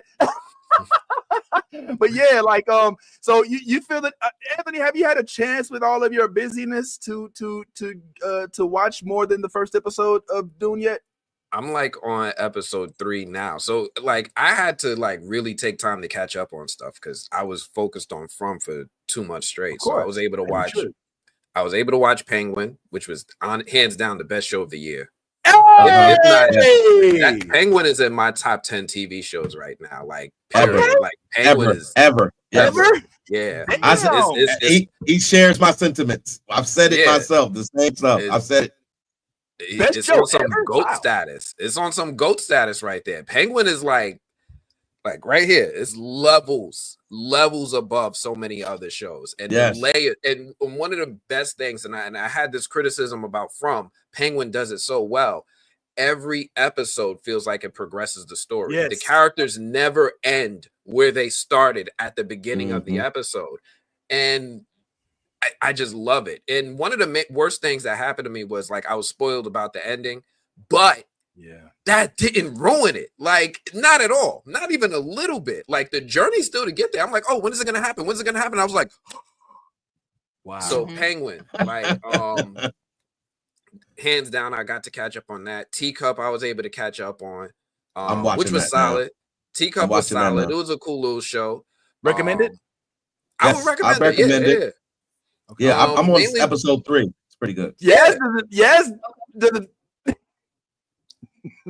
I don't remember you like Teacup. I haven't seen Teacup yet. I've like I've been too busy to like dive into that one yet, but it's on my list though. It's a cool little show. It's only like half-hour episodes. It's nothing crazy, and there's like 8 episodes total. Like you could binge it in a weekend, honestly. Okay, I had to catch up on Silo, so I haven't been, you know what I'm saying? Like I just got to season 2 finally. Like last night, I had Austin and I we binged as much as we could last night, so we're caught up now. I started watching Silo. Teacup's not slow. Teacup's not slow. Teacup is not slow. So soon as you start watching it, if you are in the position to binge it, you will binge it because it starts and it doesn't stop. It does not stop from where I'm at right now. So I was like, okay, cool. I see you gothic chick. Yeah, she's caping for it too. Teacup is Peacock. Solid. Should we do Peacock? Ty, do you think we should do a Teacup wrap-up sesh? Teacup is in the discussion. People are talking about Teacup. It is a series that is worth the discussion. Yeah. Oh, season 2. I might give it from like coverage. Yeah. I might give it from like coverage. It's like it's got all the elements I need to check those boxes. Okay. So that's solid. What else did I see? So I caught up on Dune. I caught up on Teacup. I caught up on Creature Commandos. And he's so resentful. I just don't like James Gunn humor personally. I'm just not. Wow, you didn't like Guardians of the Galaxy? I like the first one. Peacemaker? You weren't a fan of Peacemaker?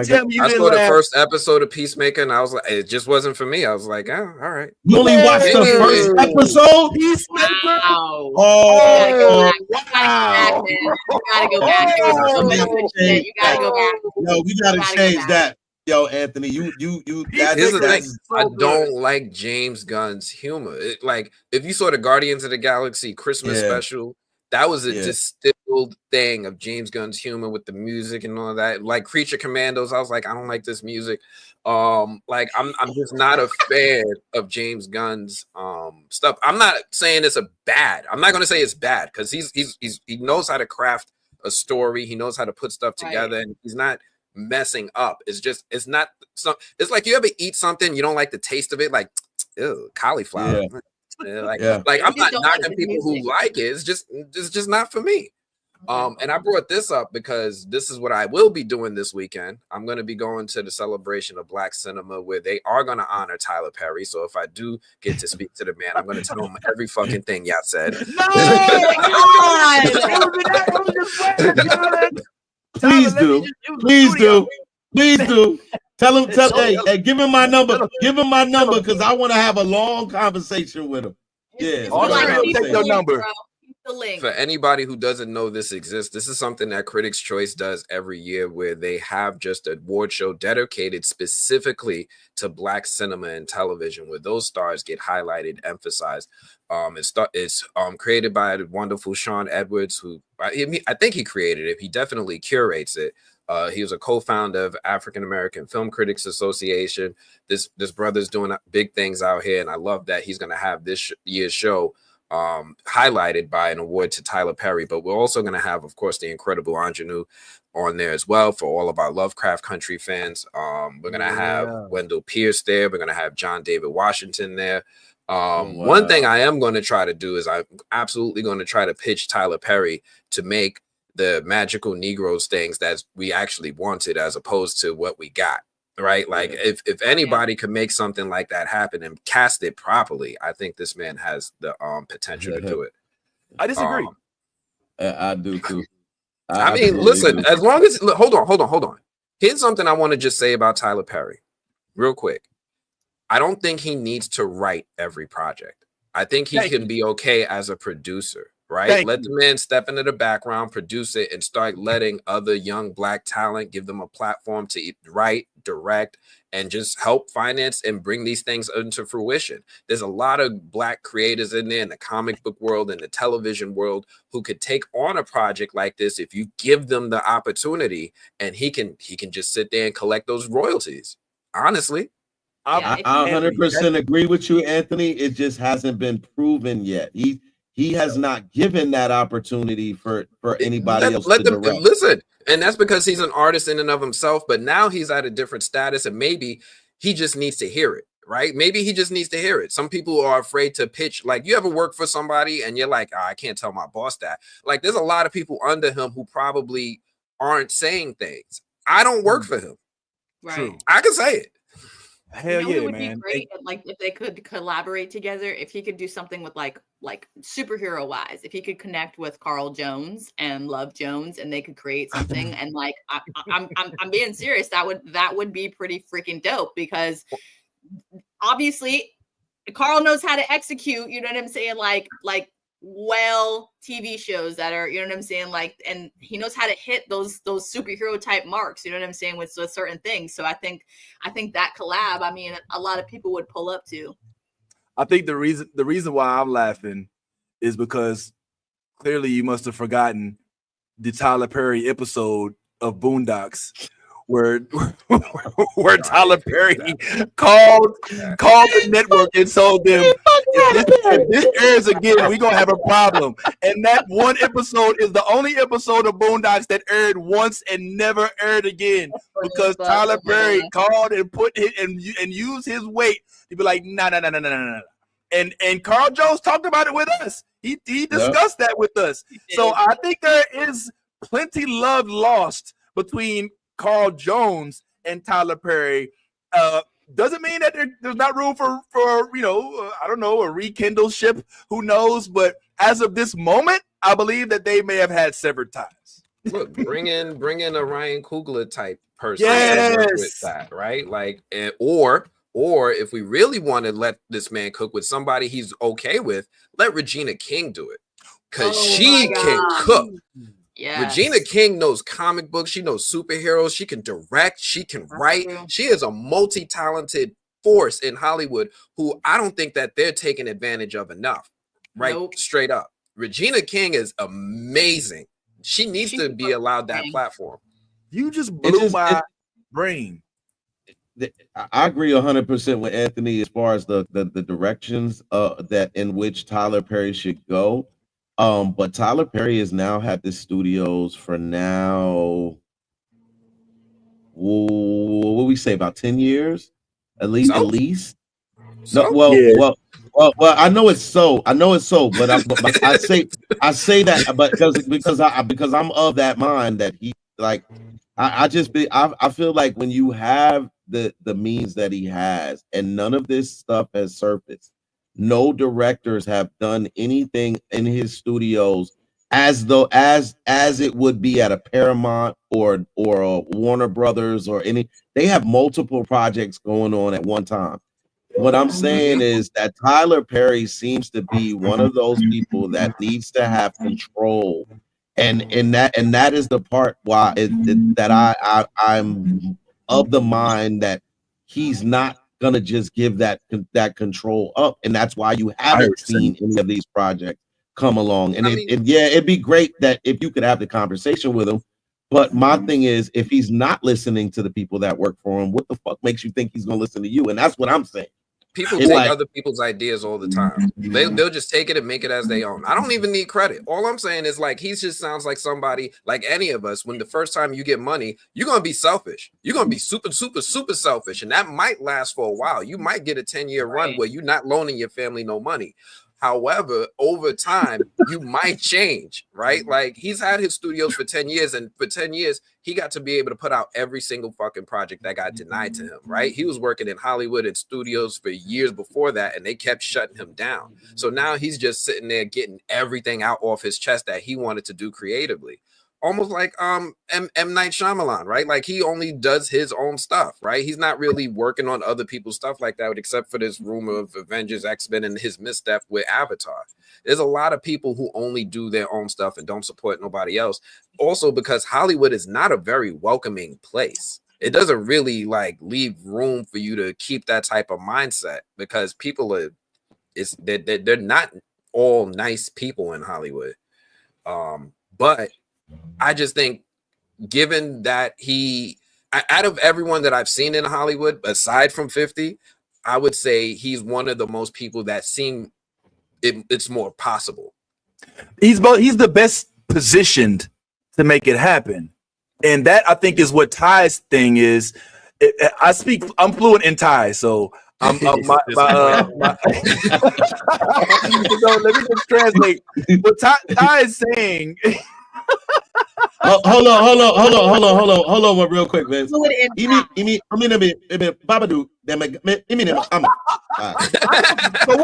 he means is Tyler Perry has had this time, and what Tyler wishes is that he didn't have to be pushed. He wishes that he had the wherewithal within his own self to be like, now that I have this power, I have to be responsible with it and distribute it evenly to all of the places in which Black people need to excel. And that includes the billion-dollar industry of Black nerdship that we were introduced to through Ryan Coogler and T'Challa with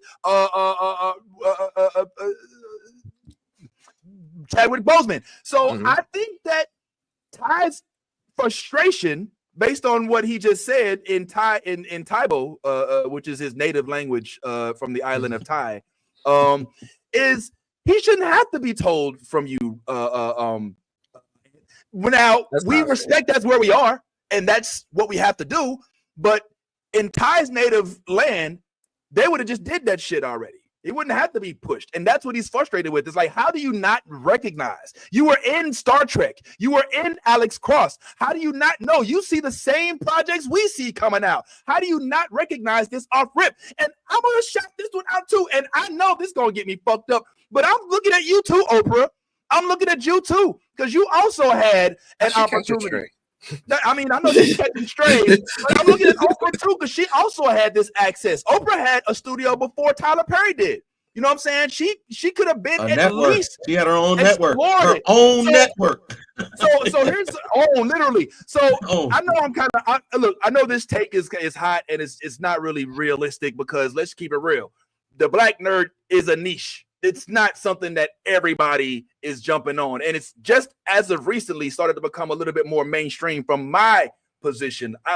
And even you admitted, I hope I'm not putting you on blast, but me and you both, when we got into this whole world, like I thought of myself as a pioneer. I was like, man, I'm about to do black nerd shit. And I was like, oh my God, there's a million of us. You know what I'm saying? And I was like, this is too much. I thought it was gonna be easy. But now recognizing that, I'm like, holy shit, imagine all of these forces combined, or at least working on some projects together. There's so much. When you look at somebody like King Vader, right? Or somebody like the RDC world, you know what I'm saying? Or even, I mean, everybody doesn't necessarily, everybody has different opinions, but Hellspawn, there are so many different content creators that have enough creativity within their mind that if you give them a whole fucking studio, look at the stuff that they're doing in their backyard with their phones and apps and stuff like that. What's up, Ty? I'm gonna tell you one dude in particular who deserves his flowers, and I'm about to give them to him right now because he's the one person that has always put black people first. Robert Townsend. Robert Townsend from the very laugh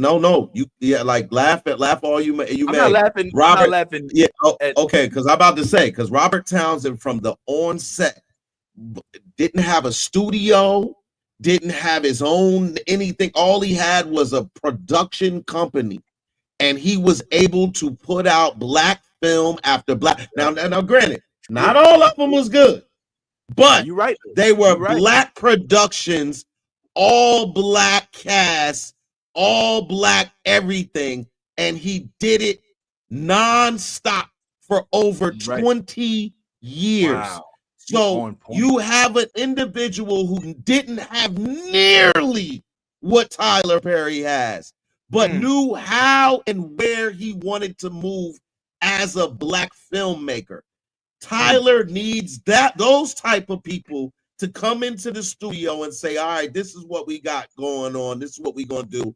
Everything like that. Tyler is a control freak. I don't even know this man, but I can tell you how he moves that he's a control freak. You can tell how he moves that he's a control freak. So you're right. When I hear Anthony say, yeah, he's had it for 10 years, but so what? Nah, it really can't be so what, Anthony, because prior to those 10 years, he was allowed to put out all of the shit that he had on his mind. He just did it. He just did it in terms of doing it on the Broadway scene. Like I'm doing live performances, but he did everything that he created by himself on a platform, and then he did double down and made them actual movies of the same shit he had already made. So it wasn't like he hadn't had an opportunity to showcase to the world his creative thoughts. He had that.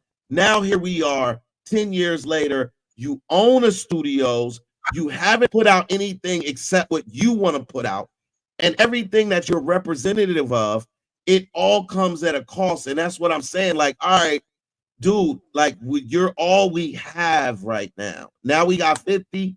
Hopefully 50 is taking a different lane than time, which I believe he will. But it's just a whole different thing with Tyler. So I don't hate Tyler.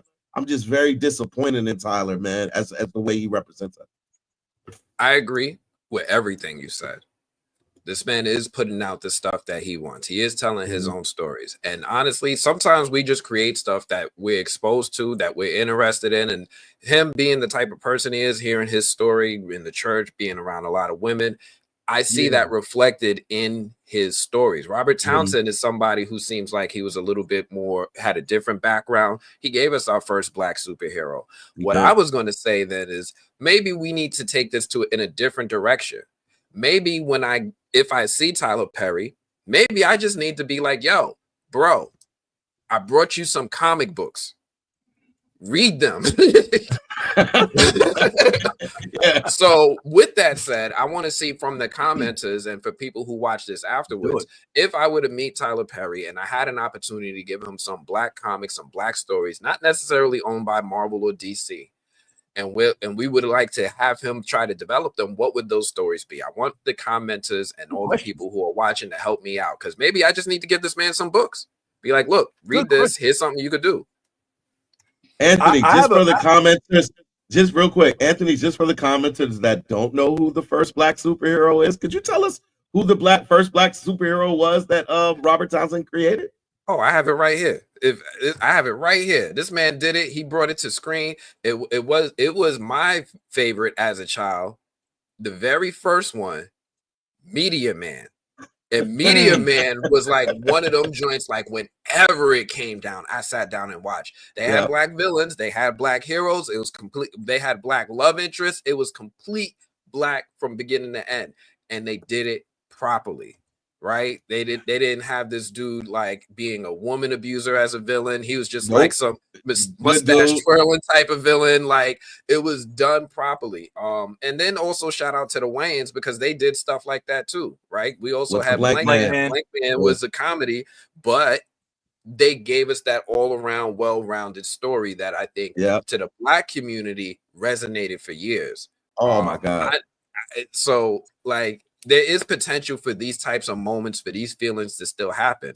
I know that there's a lot of pushback in Hollywood because, you know, even though Black Panther, I believe, is still the highest grossing superhero movie domestically of all time. With one superhero in it, because I think Avengers Endgame released it. No, domestically. He said domestically. The Avengers picked up all of their shit internationally over in Japan and all of that's how they were able to surpass. But he was right; it was domestic. But Black Panther made $700 million in the U.S. alone, and no superhero movie has touched that. Not Spider-Man, not the X-Men, not the Avengers, and they still refuse to give us another black-led superhero film. Other studios aren't seeing this and saying, "Oh, let me ride this wave." James Gunn. Other people, no, they don't have a black. They don't have a black-led superhero movie. Name one. Oh, movie, not a movie. Okay, my bad. Yeah, because there's a big difference between a TV show and a movie. TV shows do fine. Movies have that more international, broad appeal, right? Agreed. So, like, would you say the Suicide Squad 2 was black-led, Ty? Would you? It's an ensemble film. Right. Okay, but it's the lead. Would I say it was black-led? Amanda Waller, Idris, I mean, it's not a black film. There's no question about that. It's obviously not a black film, but is it a black-led film? I would say no. Because what you're defining is a black lead role in not black led. So black like there's a difference. I got you. Okay. So like the difference between like Superman being like he's not the lead of the Justice League, but Superman in like the one where he came from Krypton. That's a lead. Okay, just kind of distinct. Sorry, Ant, just getting it. My bad. No, you touching on some really great points, but yeah, Black Panther is a black-led film, even though it had Daniel Kaluuya as an Academy Award nominated actor in a supporting role. Chadwick Boseman was undoubtedly the lead of that movie, and Hollywood just for whatever reason, and I don't know why. I'm sitting here. I constantly ask myself the question: what do we have to do? Right? What do we need to do to get Hollywood to invest in more black-led movies? It's literally putting money on the table, highest grossing superhero movie of all time, and we get 2 more Spider-Man movies instead. And I'm like, how did this happen? How did this happen? Right. Well, I know. Hold on. There's a lot of other, and I don't want to hear nothing about no Falcon. I don't want to hear nothing about none of that. I mean, why aren't other studios sitting there mimicking this and putting out more movies like that? I see Jamie Foxx is doing this thing, but I mean, like, James Gunn has the opportunity to make Static Shock, and it's not happening. Tell me you wouldn't jump at a Static Shock movie. Oh, hell yeah. And I even, Static Shock and the entire Milestone franchise needs to have its own. I mean, I'm talking about Icon. I want to see a live action Icon. You know what I'm saying? I want to see more. I want to see Sojourner. I want to see more of just John Stewart. You know what I'm saying? There's other Black Lanterns, so I'm here for you. I think that what we're learning and what we've always known and what Ty and you have both spotlit is the fact that if we want these things, nobody's going to do it but us. We're not going to be able to have Hollywood jump in and give it to us. And that's why, that's one of the things that's adding to Ty's like frustration with Tyler Perry. It's like, nigga, you have the Infinity Stones. You know what I'm saying? Yes. Like, you have all the tools. Serious. Like, all you have to do is literally just say, hey, you know what? Can one of y'all interns just make me a quick black comic book movie real quick? And one of them motherfuckers gonna jump on it real quick. Let's keep it real. But I want to go back to the question you asked. What should you give to Tyler Perry? Listen, I think Tyler Perry speaks black community. And I think that one of the few celebrated writers of the Black Panther saga was Ta-Nehisi Coates. I think that he would listen to Ta-Nehisi Coates. I think that the Black Panther Man Without Fierce short story tales where he comes back to New York without his kingship is a good way to start. I don't think that they necessarily have to go into Black Panther, but you asked about what comic books you could give him to read. And I think that perhaps the Black Panther Man Without Fear, written by Ta-Nehisi Coates, might be a good place to start because it is written in black. You know what I'm saying? By black. Yeah. For black. Yeah. No, you know what I'm saying? It's on my wall. I love Ta-Nehisi Coates' run on Black Panther. I'm a little concerned because Ta-Nehisi seemed like he might have got burnt out by the comic book community. Yeah.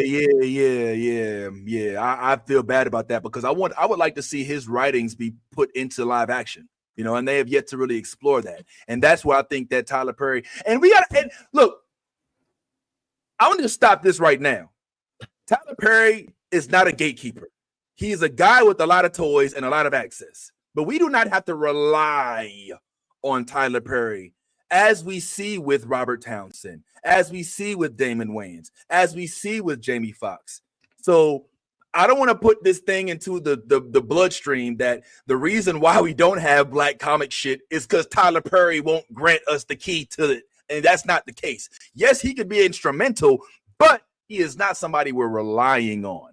Shout out to Supercell and those cats over there for doing it from the ground up, not nan body from Tyler Perry. Well, I would. Yes, we absolutely are relying on Tyler Perry because Tyler Perry is the only studio that represents us. Like, you got to understand.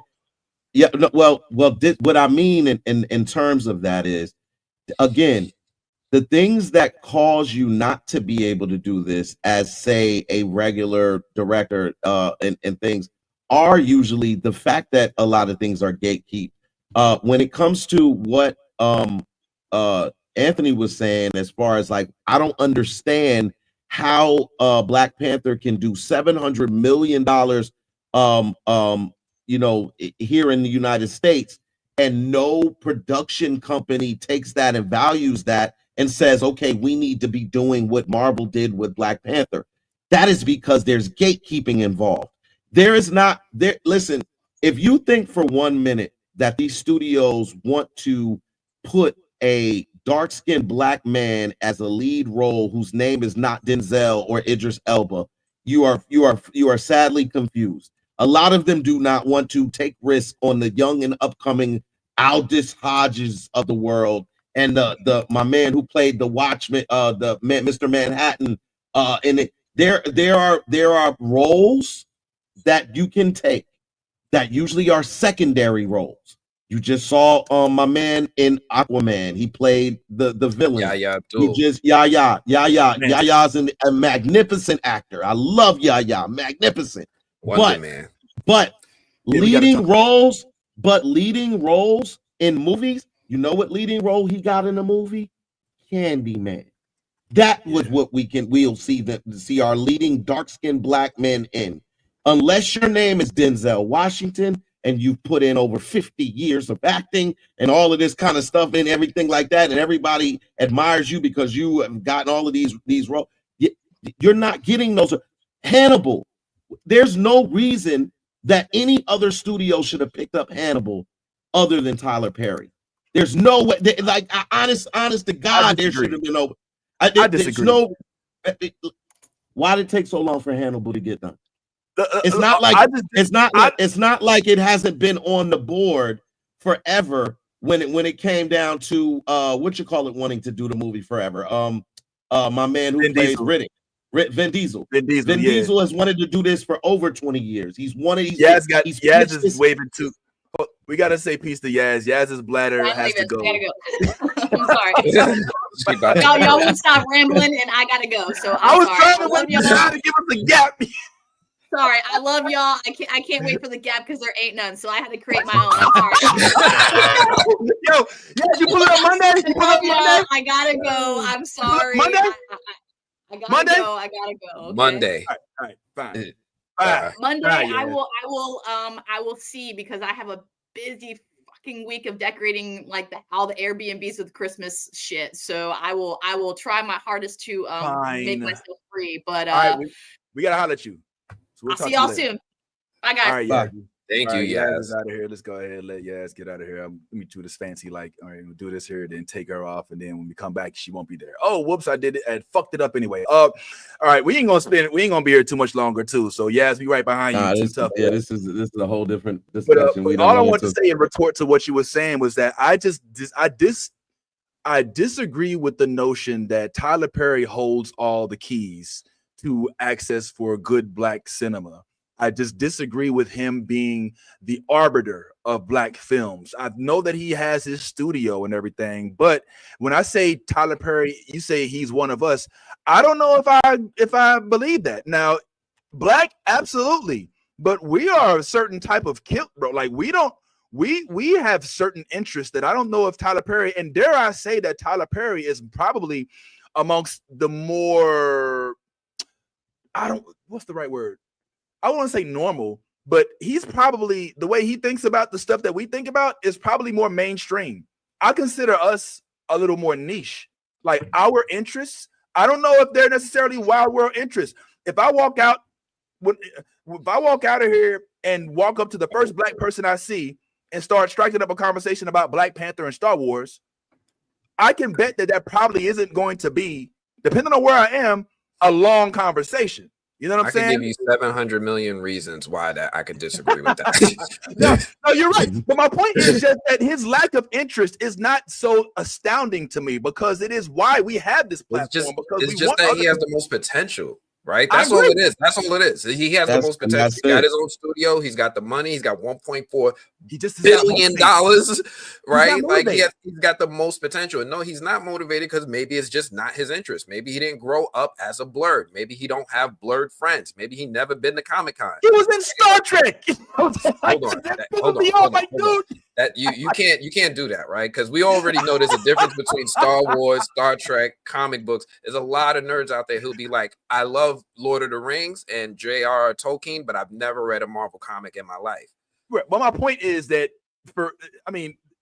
even though I'm making the point that he's not the arbiter of all Black cinema and especially Black nerd cinema, my point is that for you to be in Star Trek, like for you to have like an authoritative role, even though it was a tiny role, I believe just with a couple of lines, it just shows that that gives me the inkling that you maybe perhaps have some interest. I don't think that Star Trek went out and pursued Tyler Perry because they needed him for this small role. It reeks of, hey, I love Star Trek. I would like to be a part of this project. Well, if you love Star Trek, then how come it isn't showing in your projects? And I think that's what Ty was saying. I'm just saying, like, when somebody like Tyler Perry comes around, what I tend to do in my own personal life is rather than me getting mad at Tyler Perry not doing shit, I like to say, all right, fuck you, Tyler. What? All right. Whoa! Wait, no, don't take that to daddy. Don't be going. Don't tell daddy. I said, if I didn't mean that.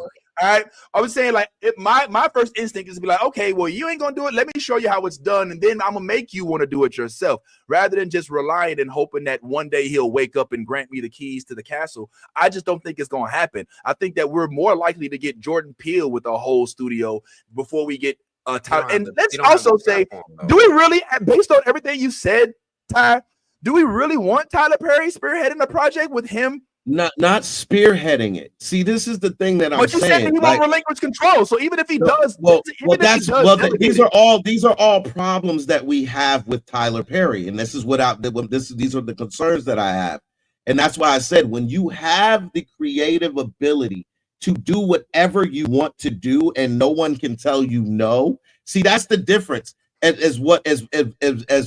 the reason why I say he's the gatekeeper, because in all the other instances, you are answering to someone.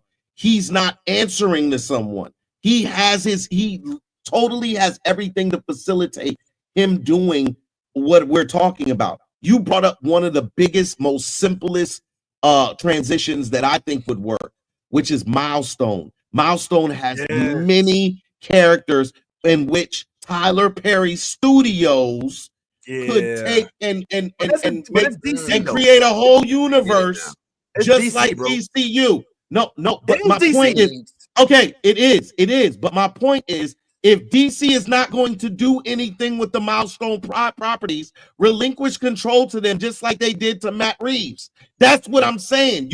Matt Reeves is not DC comics. He needs a black woman led story because he likes to tell stories of black women. Honestly, Tyler Perry has this thing where he loves to tell stories. He needs a project that he can gravitate towards. So maybe like a black woman superhero that's not Storm.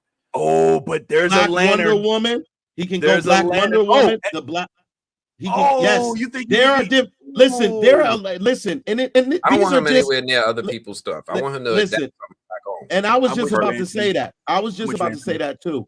The creative control that one is afforded by owning your own studios means you can create a character if that need be.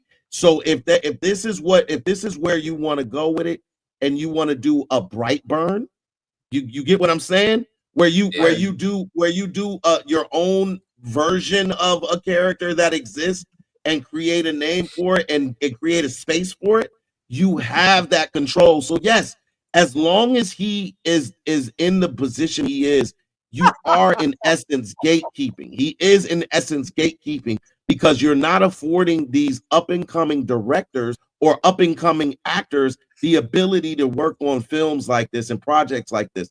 Your studio should not be one off where it only does projects that you agree with. Like that is crazy. That is absolutely crazy. I share your enthusiasm. Yo, shout out to Gothic Chick. That shit is hilarious. That shit made me laugh out loud. It was freaking Black Adam money. That shit did have a lot of money put in it. And yo, all it got was Idris Aj moving on to the next project. Like, Is that a black-led movie? Oh wow.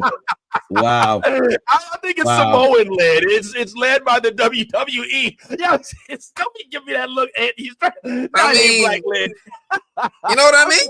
Like sometimes nah, bro, he ain't black. He spoke up for Black Lives Matter, and once upon a time, he claimed himself to be the first black WWE heavyweight champion. Once upon a time, and so, it's when it's useful. When it's useful. Exactly. It's very. I don't know the experiences of a biracial person, right? Like I'm assuming, like when you're biracial, there's a lot of stuff going through your mind, and I've seen with biracial people sometimes they lean towards one more of their heritage than the other. So I'm not going to judge people. He's in love with his Samoan side, and I support all of that because all minorities need to be uplifted. So absolutely. Okay with that. Plus, everybody in his family marries black except him. But I'm okay with that. This is true. It's very true. Right. Roman Reigns got a beautiful black queen. The Usos, beautiful black queens. They out here getting Usi with it. So I'm okay with that. Usi with it. No, he didn't, man. He is cooking right now. Yo, all right. Yo, check it. So can we just say this? Well, let me ask you this. How we still go? We going down another one. Okay, never mind. Let me go ahead. Cook. Nah. Let me wrap because, bro, we vibing, and if I ask this question, I already know it's not going to be a short-lived question. The way Tyler affects us, man, is not right. I was going to say, can we? All right. Well, maybe you can ask me real quickly. Do you think that Meteor Man could be rebooted? No. I don't think it's necessary. It's a classic. Some classics you just leave alone. And in this atmosphere, in this society now, it would be too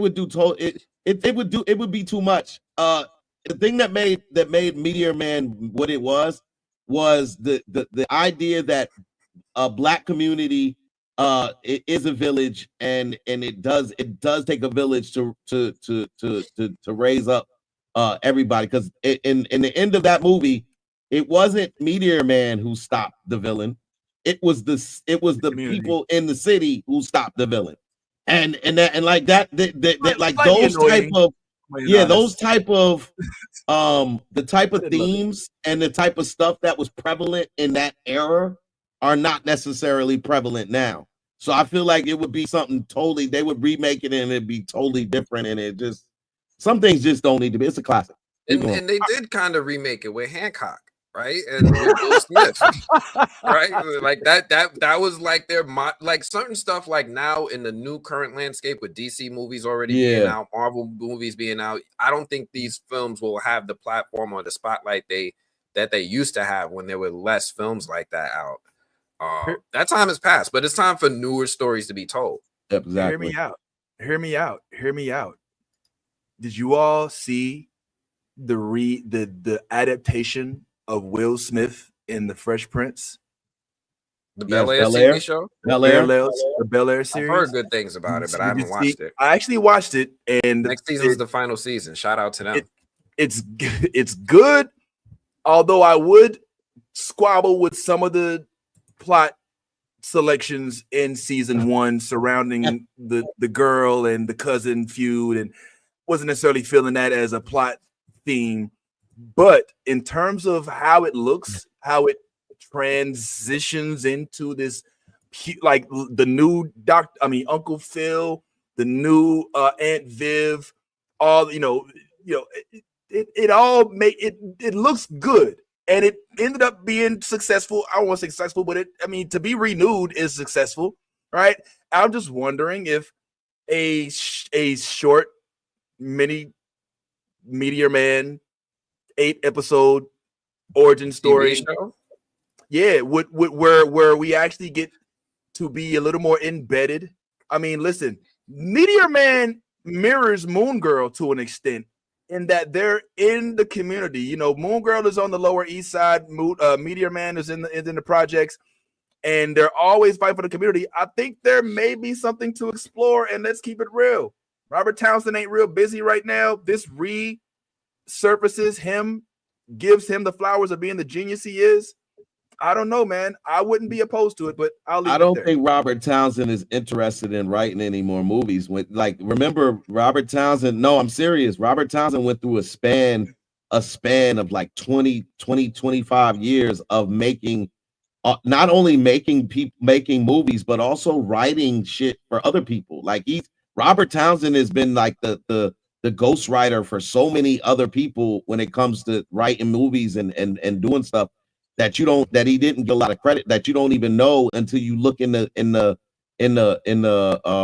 credits, and you're like, Robert Townsend, like Robert Townsend is still doing like stuff like that. But as far as wasn't he in Black Lightning too? Didn't he play yes, Robert Townsend had some writing and some stuff going on in Black Lightning. I don't know necessarily that he's even on board to do anything. I mean, he's an older man right now. He's probably just living his best life. And honestly, if they were ever to recreate anything that has to do with Robert Townsend's projects, I don't want to see it unless Robert Townsend is fully acclimated to the project and he's like fully invested in the project. That's why I said leave certain things you can leave alone, and certain things you can recreate in a different atmosphere. And I think that recreation of some of the themes that came along with Meteor Man is a possibility. I wouldn't be opposed to it, but I definitely don't think you need to necessarily redo a Meteor Man. No, I think Meteor Man would slap if one thing happened, and that is that they made it for mature audiences only. Oh my God! Now you want I want to see him ripping the arms out of sockets. Man. I want full-on sex scenes. Oh yeah, you wild. I want the whole Monty. Give me Deadpool Meteor Man. I want that shit to be filthy, nasty, disgusting, blood guts. I want kids being eaten on screen. I want all that shit. God damn it! Give me the Meteor Man with an edge. Mature audiences only. MA coming to Amazon Prime sometime soon. I'm with it. Pull up, Robert Townsend. Come on. And I know Tyler Perry ain't gonna do it. So go on over to Jordan Peele and them studios, man, and make that shit happen, bro. Yeah, Robert is not signing up for that bullshit. I'll tell you that much right now. He's not signing up at all for that. He's like, yo, hold up. My films are supposed to be meaning something, and they supposed to like it was comedy. It was like it was supposed to be a laugh fest. It wasn't supposed to be taken serious. You making this shit into something he definitely would not sign up for. He'd be like, nah, that's not. I think you're looking more on the lines of what's my man? I hate to say this, but who died? No, the one who died. Who did Boys in the Hood? Withers. John Singleton. Singleton. Oh, you're thinking John Singleton. Oh. Yeah, you're thinking John. So you want some John Singleton? You want Boys in the Hood? A remake of Boys in the Hood. No, I want Gladiator. I want Gen V meets Meteor Man. Like I want, you know what I'm saying, like crazy, outlandish, just blood, guts. You would tune in. That's the vibe right now. No, not a Robert Townsend comic book shit. Yes, it is. Like Deadpool, Craven,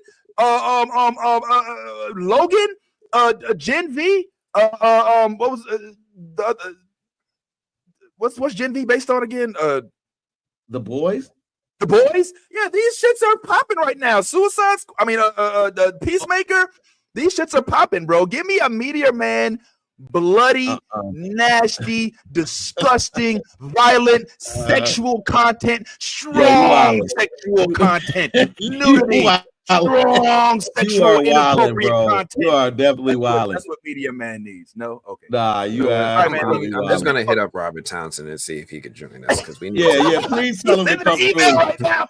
And this, I'm yeah, you wilding. All right, well, look, let's get out of here, man. We've been here a hella long, yo, and I'm sure we all got things to do, but hopefully you all didn't forget about the contest. We are at Anthony, I should say, is going to be giving away some good stuff, including the ability for you to possibly tell them again, Ant. What is it? What is it? Let me just grab some boxes. Hold on. Yeah, man. Let's go ahead and get the boxes right, man. You know what I'm saying? We're gonna go ahead and see what we giving away today. You know what I'm saying? I got so many. Like the pile of boxes is getting bigger. But hold on. Get the goodie box, bro. Get the goodie box. Let's give some stuff away. We got some folks who've been hanging around in the comment section since the moment we hit it. So yeah, what a redo of Handyman. Handyman. No, that's not Handyman, sir. That's Blank Man. Oh, you think that they should make a Handyman movie? That's not going to fly in today's press. Absolutely not going to. It's not. Yo, and if it did, it would debut on Tubi. Yeah, Tubi, yeah. Like that's on there, like the ambiguously gay duo. Like those things had their place, and I think that we've already missed it. All right, let's look into the goodie bag, y'all. What we see, what Ant got for us, man? What we giving away? Ant, okay, pull up. Shout out to the comment section, man. Yeah, shout out to the comment section. They've been on point today. Antoine Films, who actually knew about the Meteor Man sequel that most people don't know about, that happened only in Marvel Comics. Thank you, Antoine Films. Carrie, shout out to you. What up, Danielle, and Charles, longtime fans. Appreciate y'all, man. Those folks come from the real Vince Taylor page. Come over to the YouTube, Charles. Y'all need to stop messing with that Facebook page. Gothic chick, straight from the movie. She everywhere.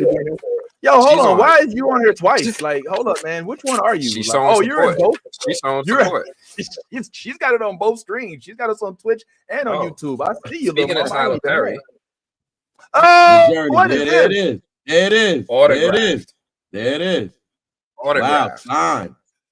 Oh, look at this you. Is the original sheet music by Diane Warren. I think this is Diane's signature on it. This is a real signature too. It's not a printed one. Okay. So we're gonna give away the original sheet music. I know, Vince, you into music, so I know this is like, man. Yo, why can't I have that? So I do. I'm entering the contest. What else I got here? Some of these things I'm opening them now. I don't know what's in them. And I'm trying to do it in a way so I don't show my address because I know some of y'all is weird. Oh, you don't want that body oil massage? You said he was family. You said we was from Italy. We pulling up. Booty massage. I forgot what it was. What did they say? He was like, "Yo, Anthony, man, I'm still the $50 was worth it. Man, I still can't the legs on your." Okay, what is it? What is it? This is the movie September 5, the best original screenplay. So this is, I think this is the actual size script that they give to the talent. What? And you know it's the real one because it's in red. So for anybody who don't know, a lot of times they do it in red because it's hard to photocopy. Oh, that's true. You weren't joking. That's serious. Yeah, and then let me hide this, and then this big ass Netflix box I'm about to open right now. Yo, what's in the open? Open it.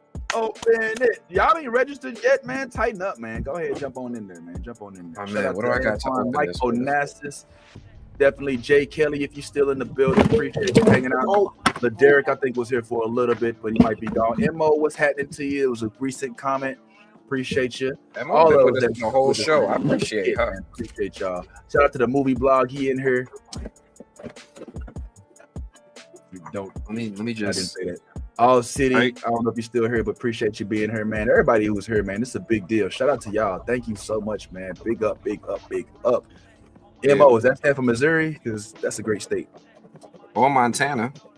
Oh, no. Montana's empty. Montana's empty. Yeah. Oh yeah, and Montana's empty. You're right. I don't know my states. MT and yeah. There we go. All right, what do we got? I have no idea what's in here. This is a big box. Oh, we just opened it. Oh, whoa! Oh, I know what this is. This is Amelia Perez. So this is the actual Amelia Perez movie. I was supposed to go watch this movie with Zoe Saldana in attendance. I watched it. I missed it. Wait, you were supposed to watch what with Zoe Saldana? Excuse me. Yeah, and Selena Gomez. Yeah, she was. They did a screening in New York. Oh, never mind. All right, never mind. Yeah, it's a musical. I mean, it was decent. This is the actual movie. This is the soundtrack. This is the actual script book. This is Amelia Perez hat. This is, I don't know what this is. Is this a CD or a record? This might be a mini record. I think this is the actual record on vinyl. What? We got an Amelia Perez official T-shirt that this is the one that they only get hard. They went hard. Oh yeah, they pushing hard for Amelia. And yeah, we did. Wait, no, we didn't. Cat Williams. I don't know about Cat Williams. I didn't know. Oh yeah, he did supposedly. Yeah, Cat also bought a studios too. Yeah. Well, I would say Cat is probably more for stand up than anything. And this has to be. Oh, what the hell is this? We did talk about 50 Cent. I don't know what this is. Oh, is this the script? Another copy. Another way that they like to give out the script. Oh, damn! You get one of the when you see these little metal clips on here, they just printed this out, and this is what the actors write. And that's for the Perez joint. Yeah, Amelia Perez. So I got two copies of this. All right, listen. So to any aspiring actors or actresses, this should be like this. You should definitely be hoping to win this. You could get in front of the mirror and act out Amelia Perez's role. You could record yourself, all that good stuff. This is definitely for anybody who wants to be an actor, screenwriter, director. You'll be able to see something that was actually approved, greenlit, and bought by Netflix to be put out there. So this stuff I think goes hard for anybody who watches and actually wants to enter this industry. This is one of those things you can do. You can start working on your demo reel. You can get your name out there. Yeah. Because I know it ain't easy to find these scripts. Are you giving all of this away in one swoop or one thing per? I mean, how does the contest give away? That's a good question. I see how I feel. Sometimes I just be finding stuff around my room and be just throwing it in the box. Like, okay. Like, I think when you open your box, you got a whole variety of stuff, right? You got a whole bunch of variety of stuff. I know I gave you a whole bunch of vinyls because I know you're into music like that. I do. Make sure your address don't come up. Yeah, I ain't tripping. Y'all can pull up if you want, bitch. We keep it loaded. It's all to the G, man. And I'm down in Florida. But yeah, man. You stand your ground, right? Stand your ground state. I stand my ground. Yeah, you want to pull up? I will exercise my right to stand my ground. We got the upload. We actually watched this show, the wife and I. So this was kind of cool with Stephen, with Robbie Amell, his younger brother. Omen poster. I'm big on posters. If you haven't seen my man cave, you'll know that I'm big into it. My man, I'm big on socks. Never have too many socks. Crater Gyms. I believe that this is a spoof off of a show or a movie where this gym may have been a part of it. But I don't want to steal the show, man. Yeah, but just to show you that Anthony does mean what he says when he says he's going to send you something and you in the project. So just so you know, it happens. So register. MO stands for Monique. Thank you for clearing Mo it up. to the E to the Mo to the E to the okay, Monique. I know it's Moesha is a little different, but that's cool, man. Yeah, so register, man. I think I am going to watch that special, and I hope he addresses him being cloned, and whatever it was. He has to talk about when he had his stroke and he came out with freckles as a light-skinned black man. So he's got to address the fact that people thought that he was cloned. I can't wait to see what he does that. Yeah, he's got to address the Diddy allegations. That he like can't. yo. He gotta address it. Oh, he will. Yeah, he probably will. Yeah, he's gotta address it because you when you put out a claim saying that he's the reason why you went to the hospital and all of that, yo, you gotta address those. Ed, were you done? Did you have anything else? I got a whole bunch more. I mean, I don't. We done ran for 3.5 hours. Okay, yeah, all right. It was up to you. Yeah.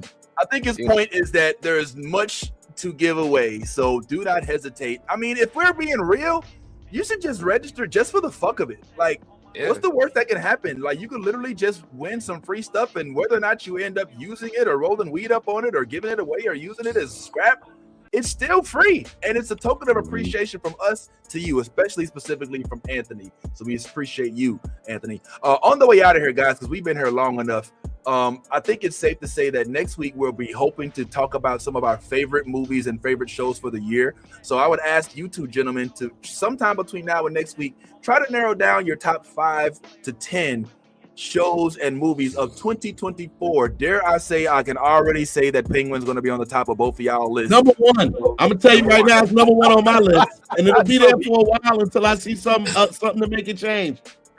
But I'm curious about when I saw it. I was like, this is the best. This is the best overall series like I've seen since. I would probably say, it's up there with The Watchmen, with The Sopranos, with Game of Thrones. This is the Penguin is at the top of my list when it comes to that, because overall, everything, there's not one thing that I can address and I can say they could have done this better. There's really not. I'm just. Well, I'm interested in what's your number 2, 3, 4, 5? Because I mean, this year has been a fairly decent year. I mean, it's a wide gap between 1 and 2. This is the year of House of the Dragon. This is the year of Rings of Power season 2. This is the year of Silo season 2. This is the year of From season 3 and. Yeah, I mean, don't get me wrong. I don't think any of those compare to Peacemaker, but we're still gonna rank the list. So I'm just asking. And also, this year we had some movies. You know, there was Rebel Moon came out with another edition. The Ridge. What was that show that we met? What's old boy Aaron Pierre? The movie we met Aaron Pierre with. Rebel Ridge. Wicked is a movie. We'll have seen Craven by then. I think that was Madam Web this year or was that last year? Like, it feels like it was a long time ago. But I didn't watch that. Point taken, there was a whole lot of I didn't hate Madam Web, but I ain't gonna start it now. So there's that. But I didn't hate it. I didn't love it. I didn't even like it, but I didn't hate it. But yeah, so make sure you pull up for that next week, and we hopefully will have with us Megan from Megan's World. She does the movie blog stuff. She's extremely charismatic with it, and dare I say, her movie stuff, Anthony's movie stuff, there's a whole movie thing we got, so we'll work with that next week. But pulling up on Monday, if I'm not mistaken, I believe I should be able to. I may not be able to be the whole time, but I plan on pulling up for the 5 o'clock East Standard Time Monday Night Anthony, the movie blog. I guess we're calling it a podcast now. I don't know what he's doing, whatever.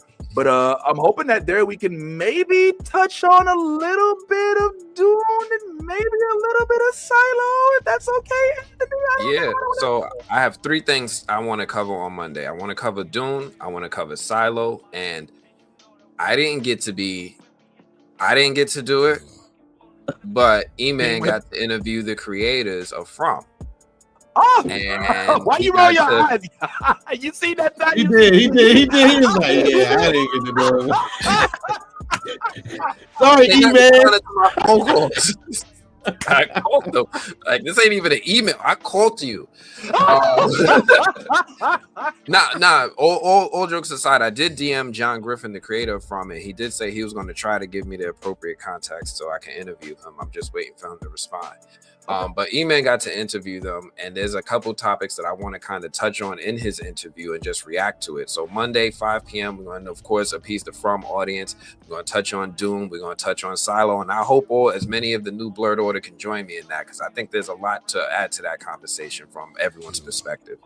Oh, man. I mean, yo, you one of us, man. So we will definitely pull up for sure, and man, we'll definitely check it out. I mean, again, if it's okay for me to be there temporarily, I can pull up, but my youngest is in a volleyball tournament that day, so I will have to attend to that. Here she is, all the way on the right. Look at her; she done got so big, bro. Like you know what I'm saying? Like it's crazy. She look just like me. Does she look just like me?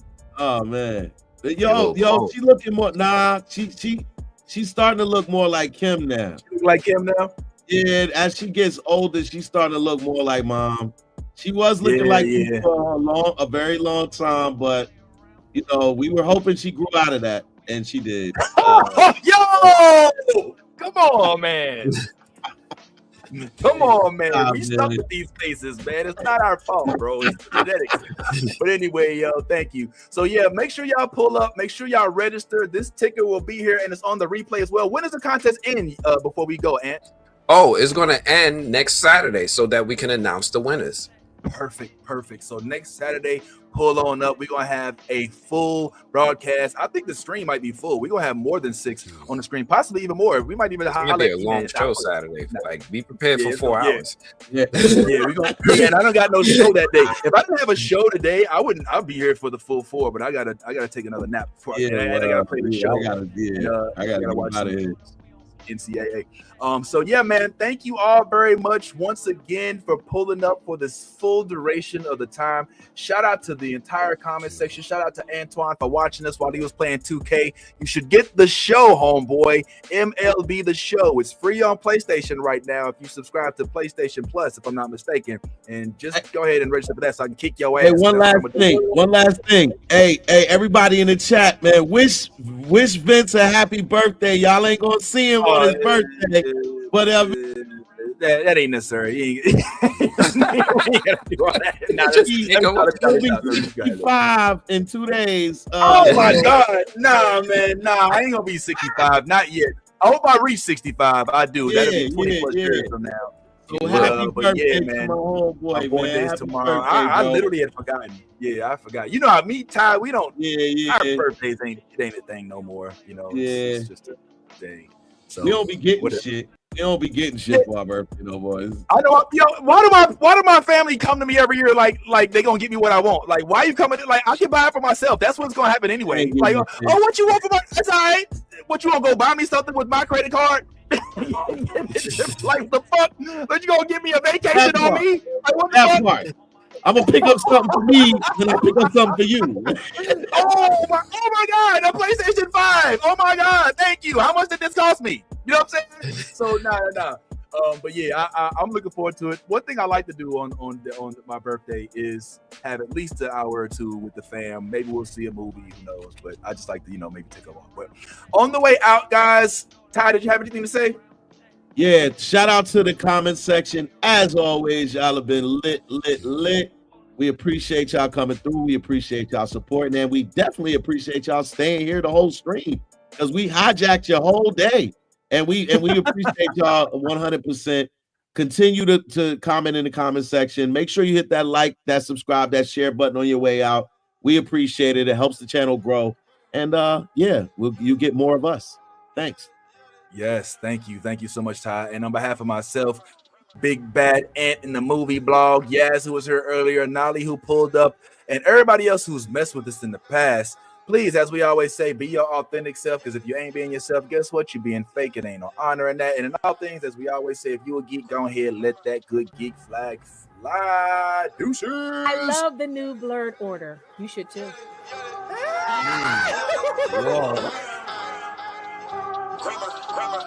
Let me get all this 10p Wayne. All the niggas rapping about the same old thing. I've been coming through with the same old gang. Ain't shit changed except 9 got a name. Got it out the mud, but we got no stains. Cold ass lizard with a gold ass chain. The girl call me daddy, not my government name. Money on my mind, got them bands on my brain. Let me tell y'all about a nigga I know. The nigga stay clean, so he always got hoes. I love the new Blerd Order.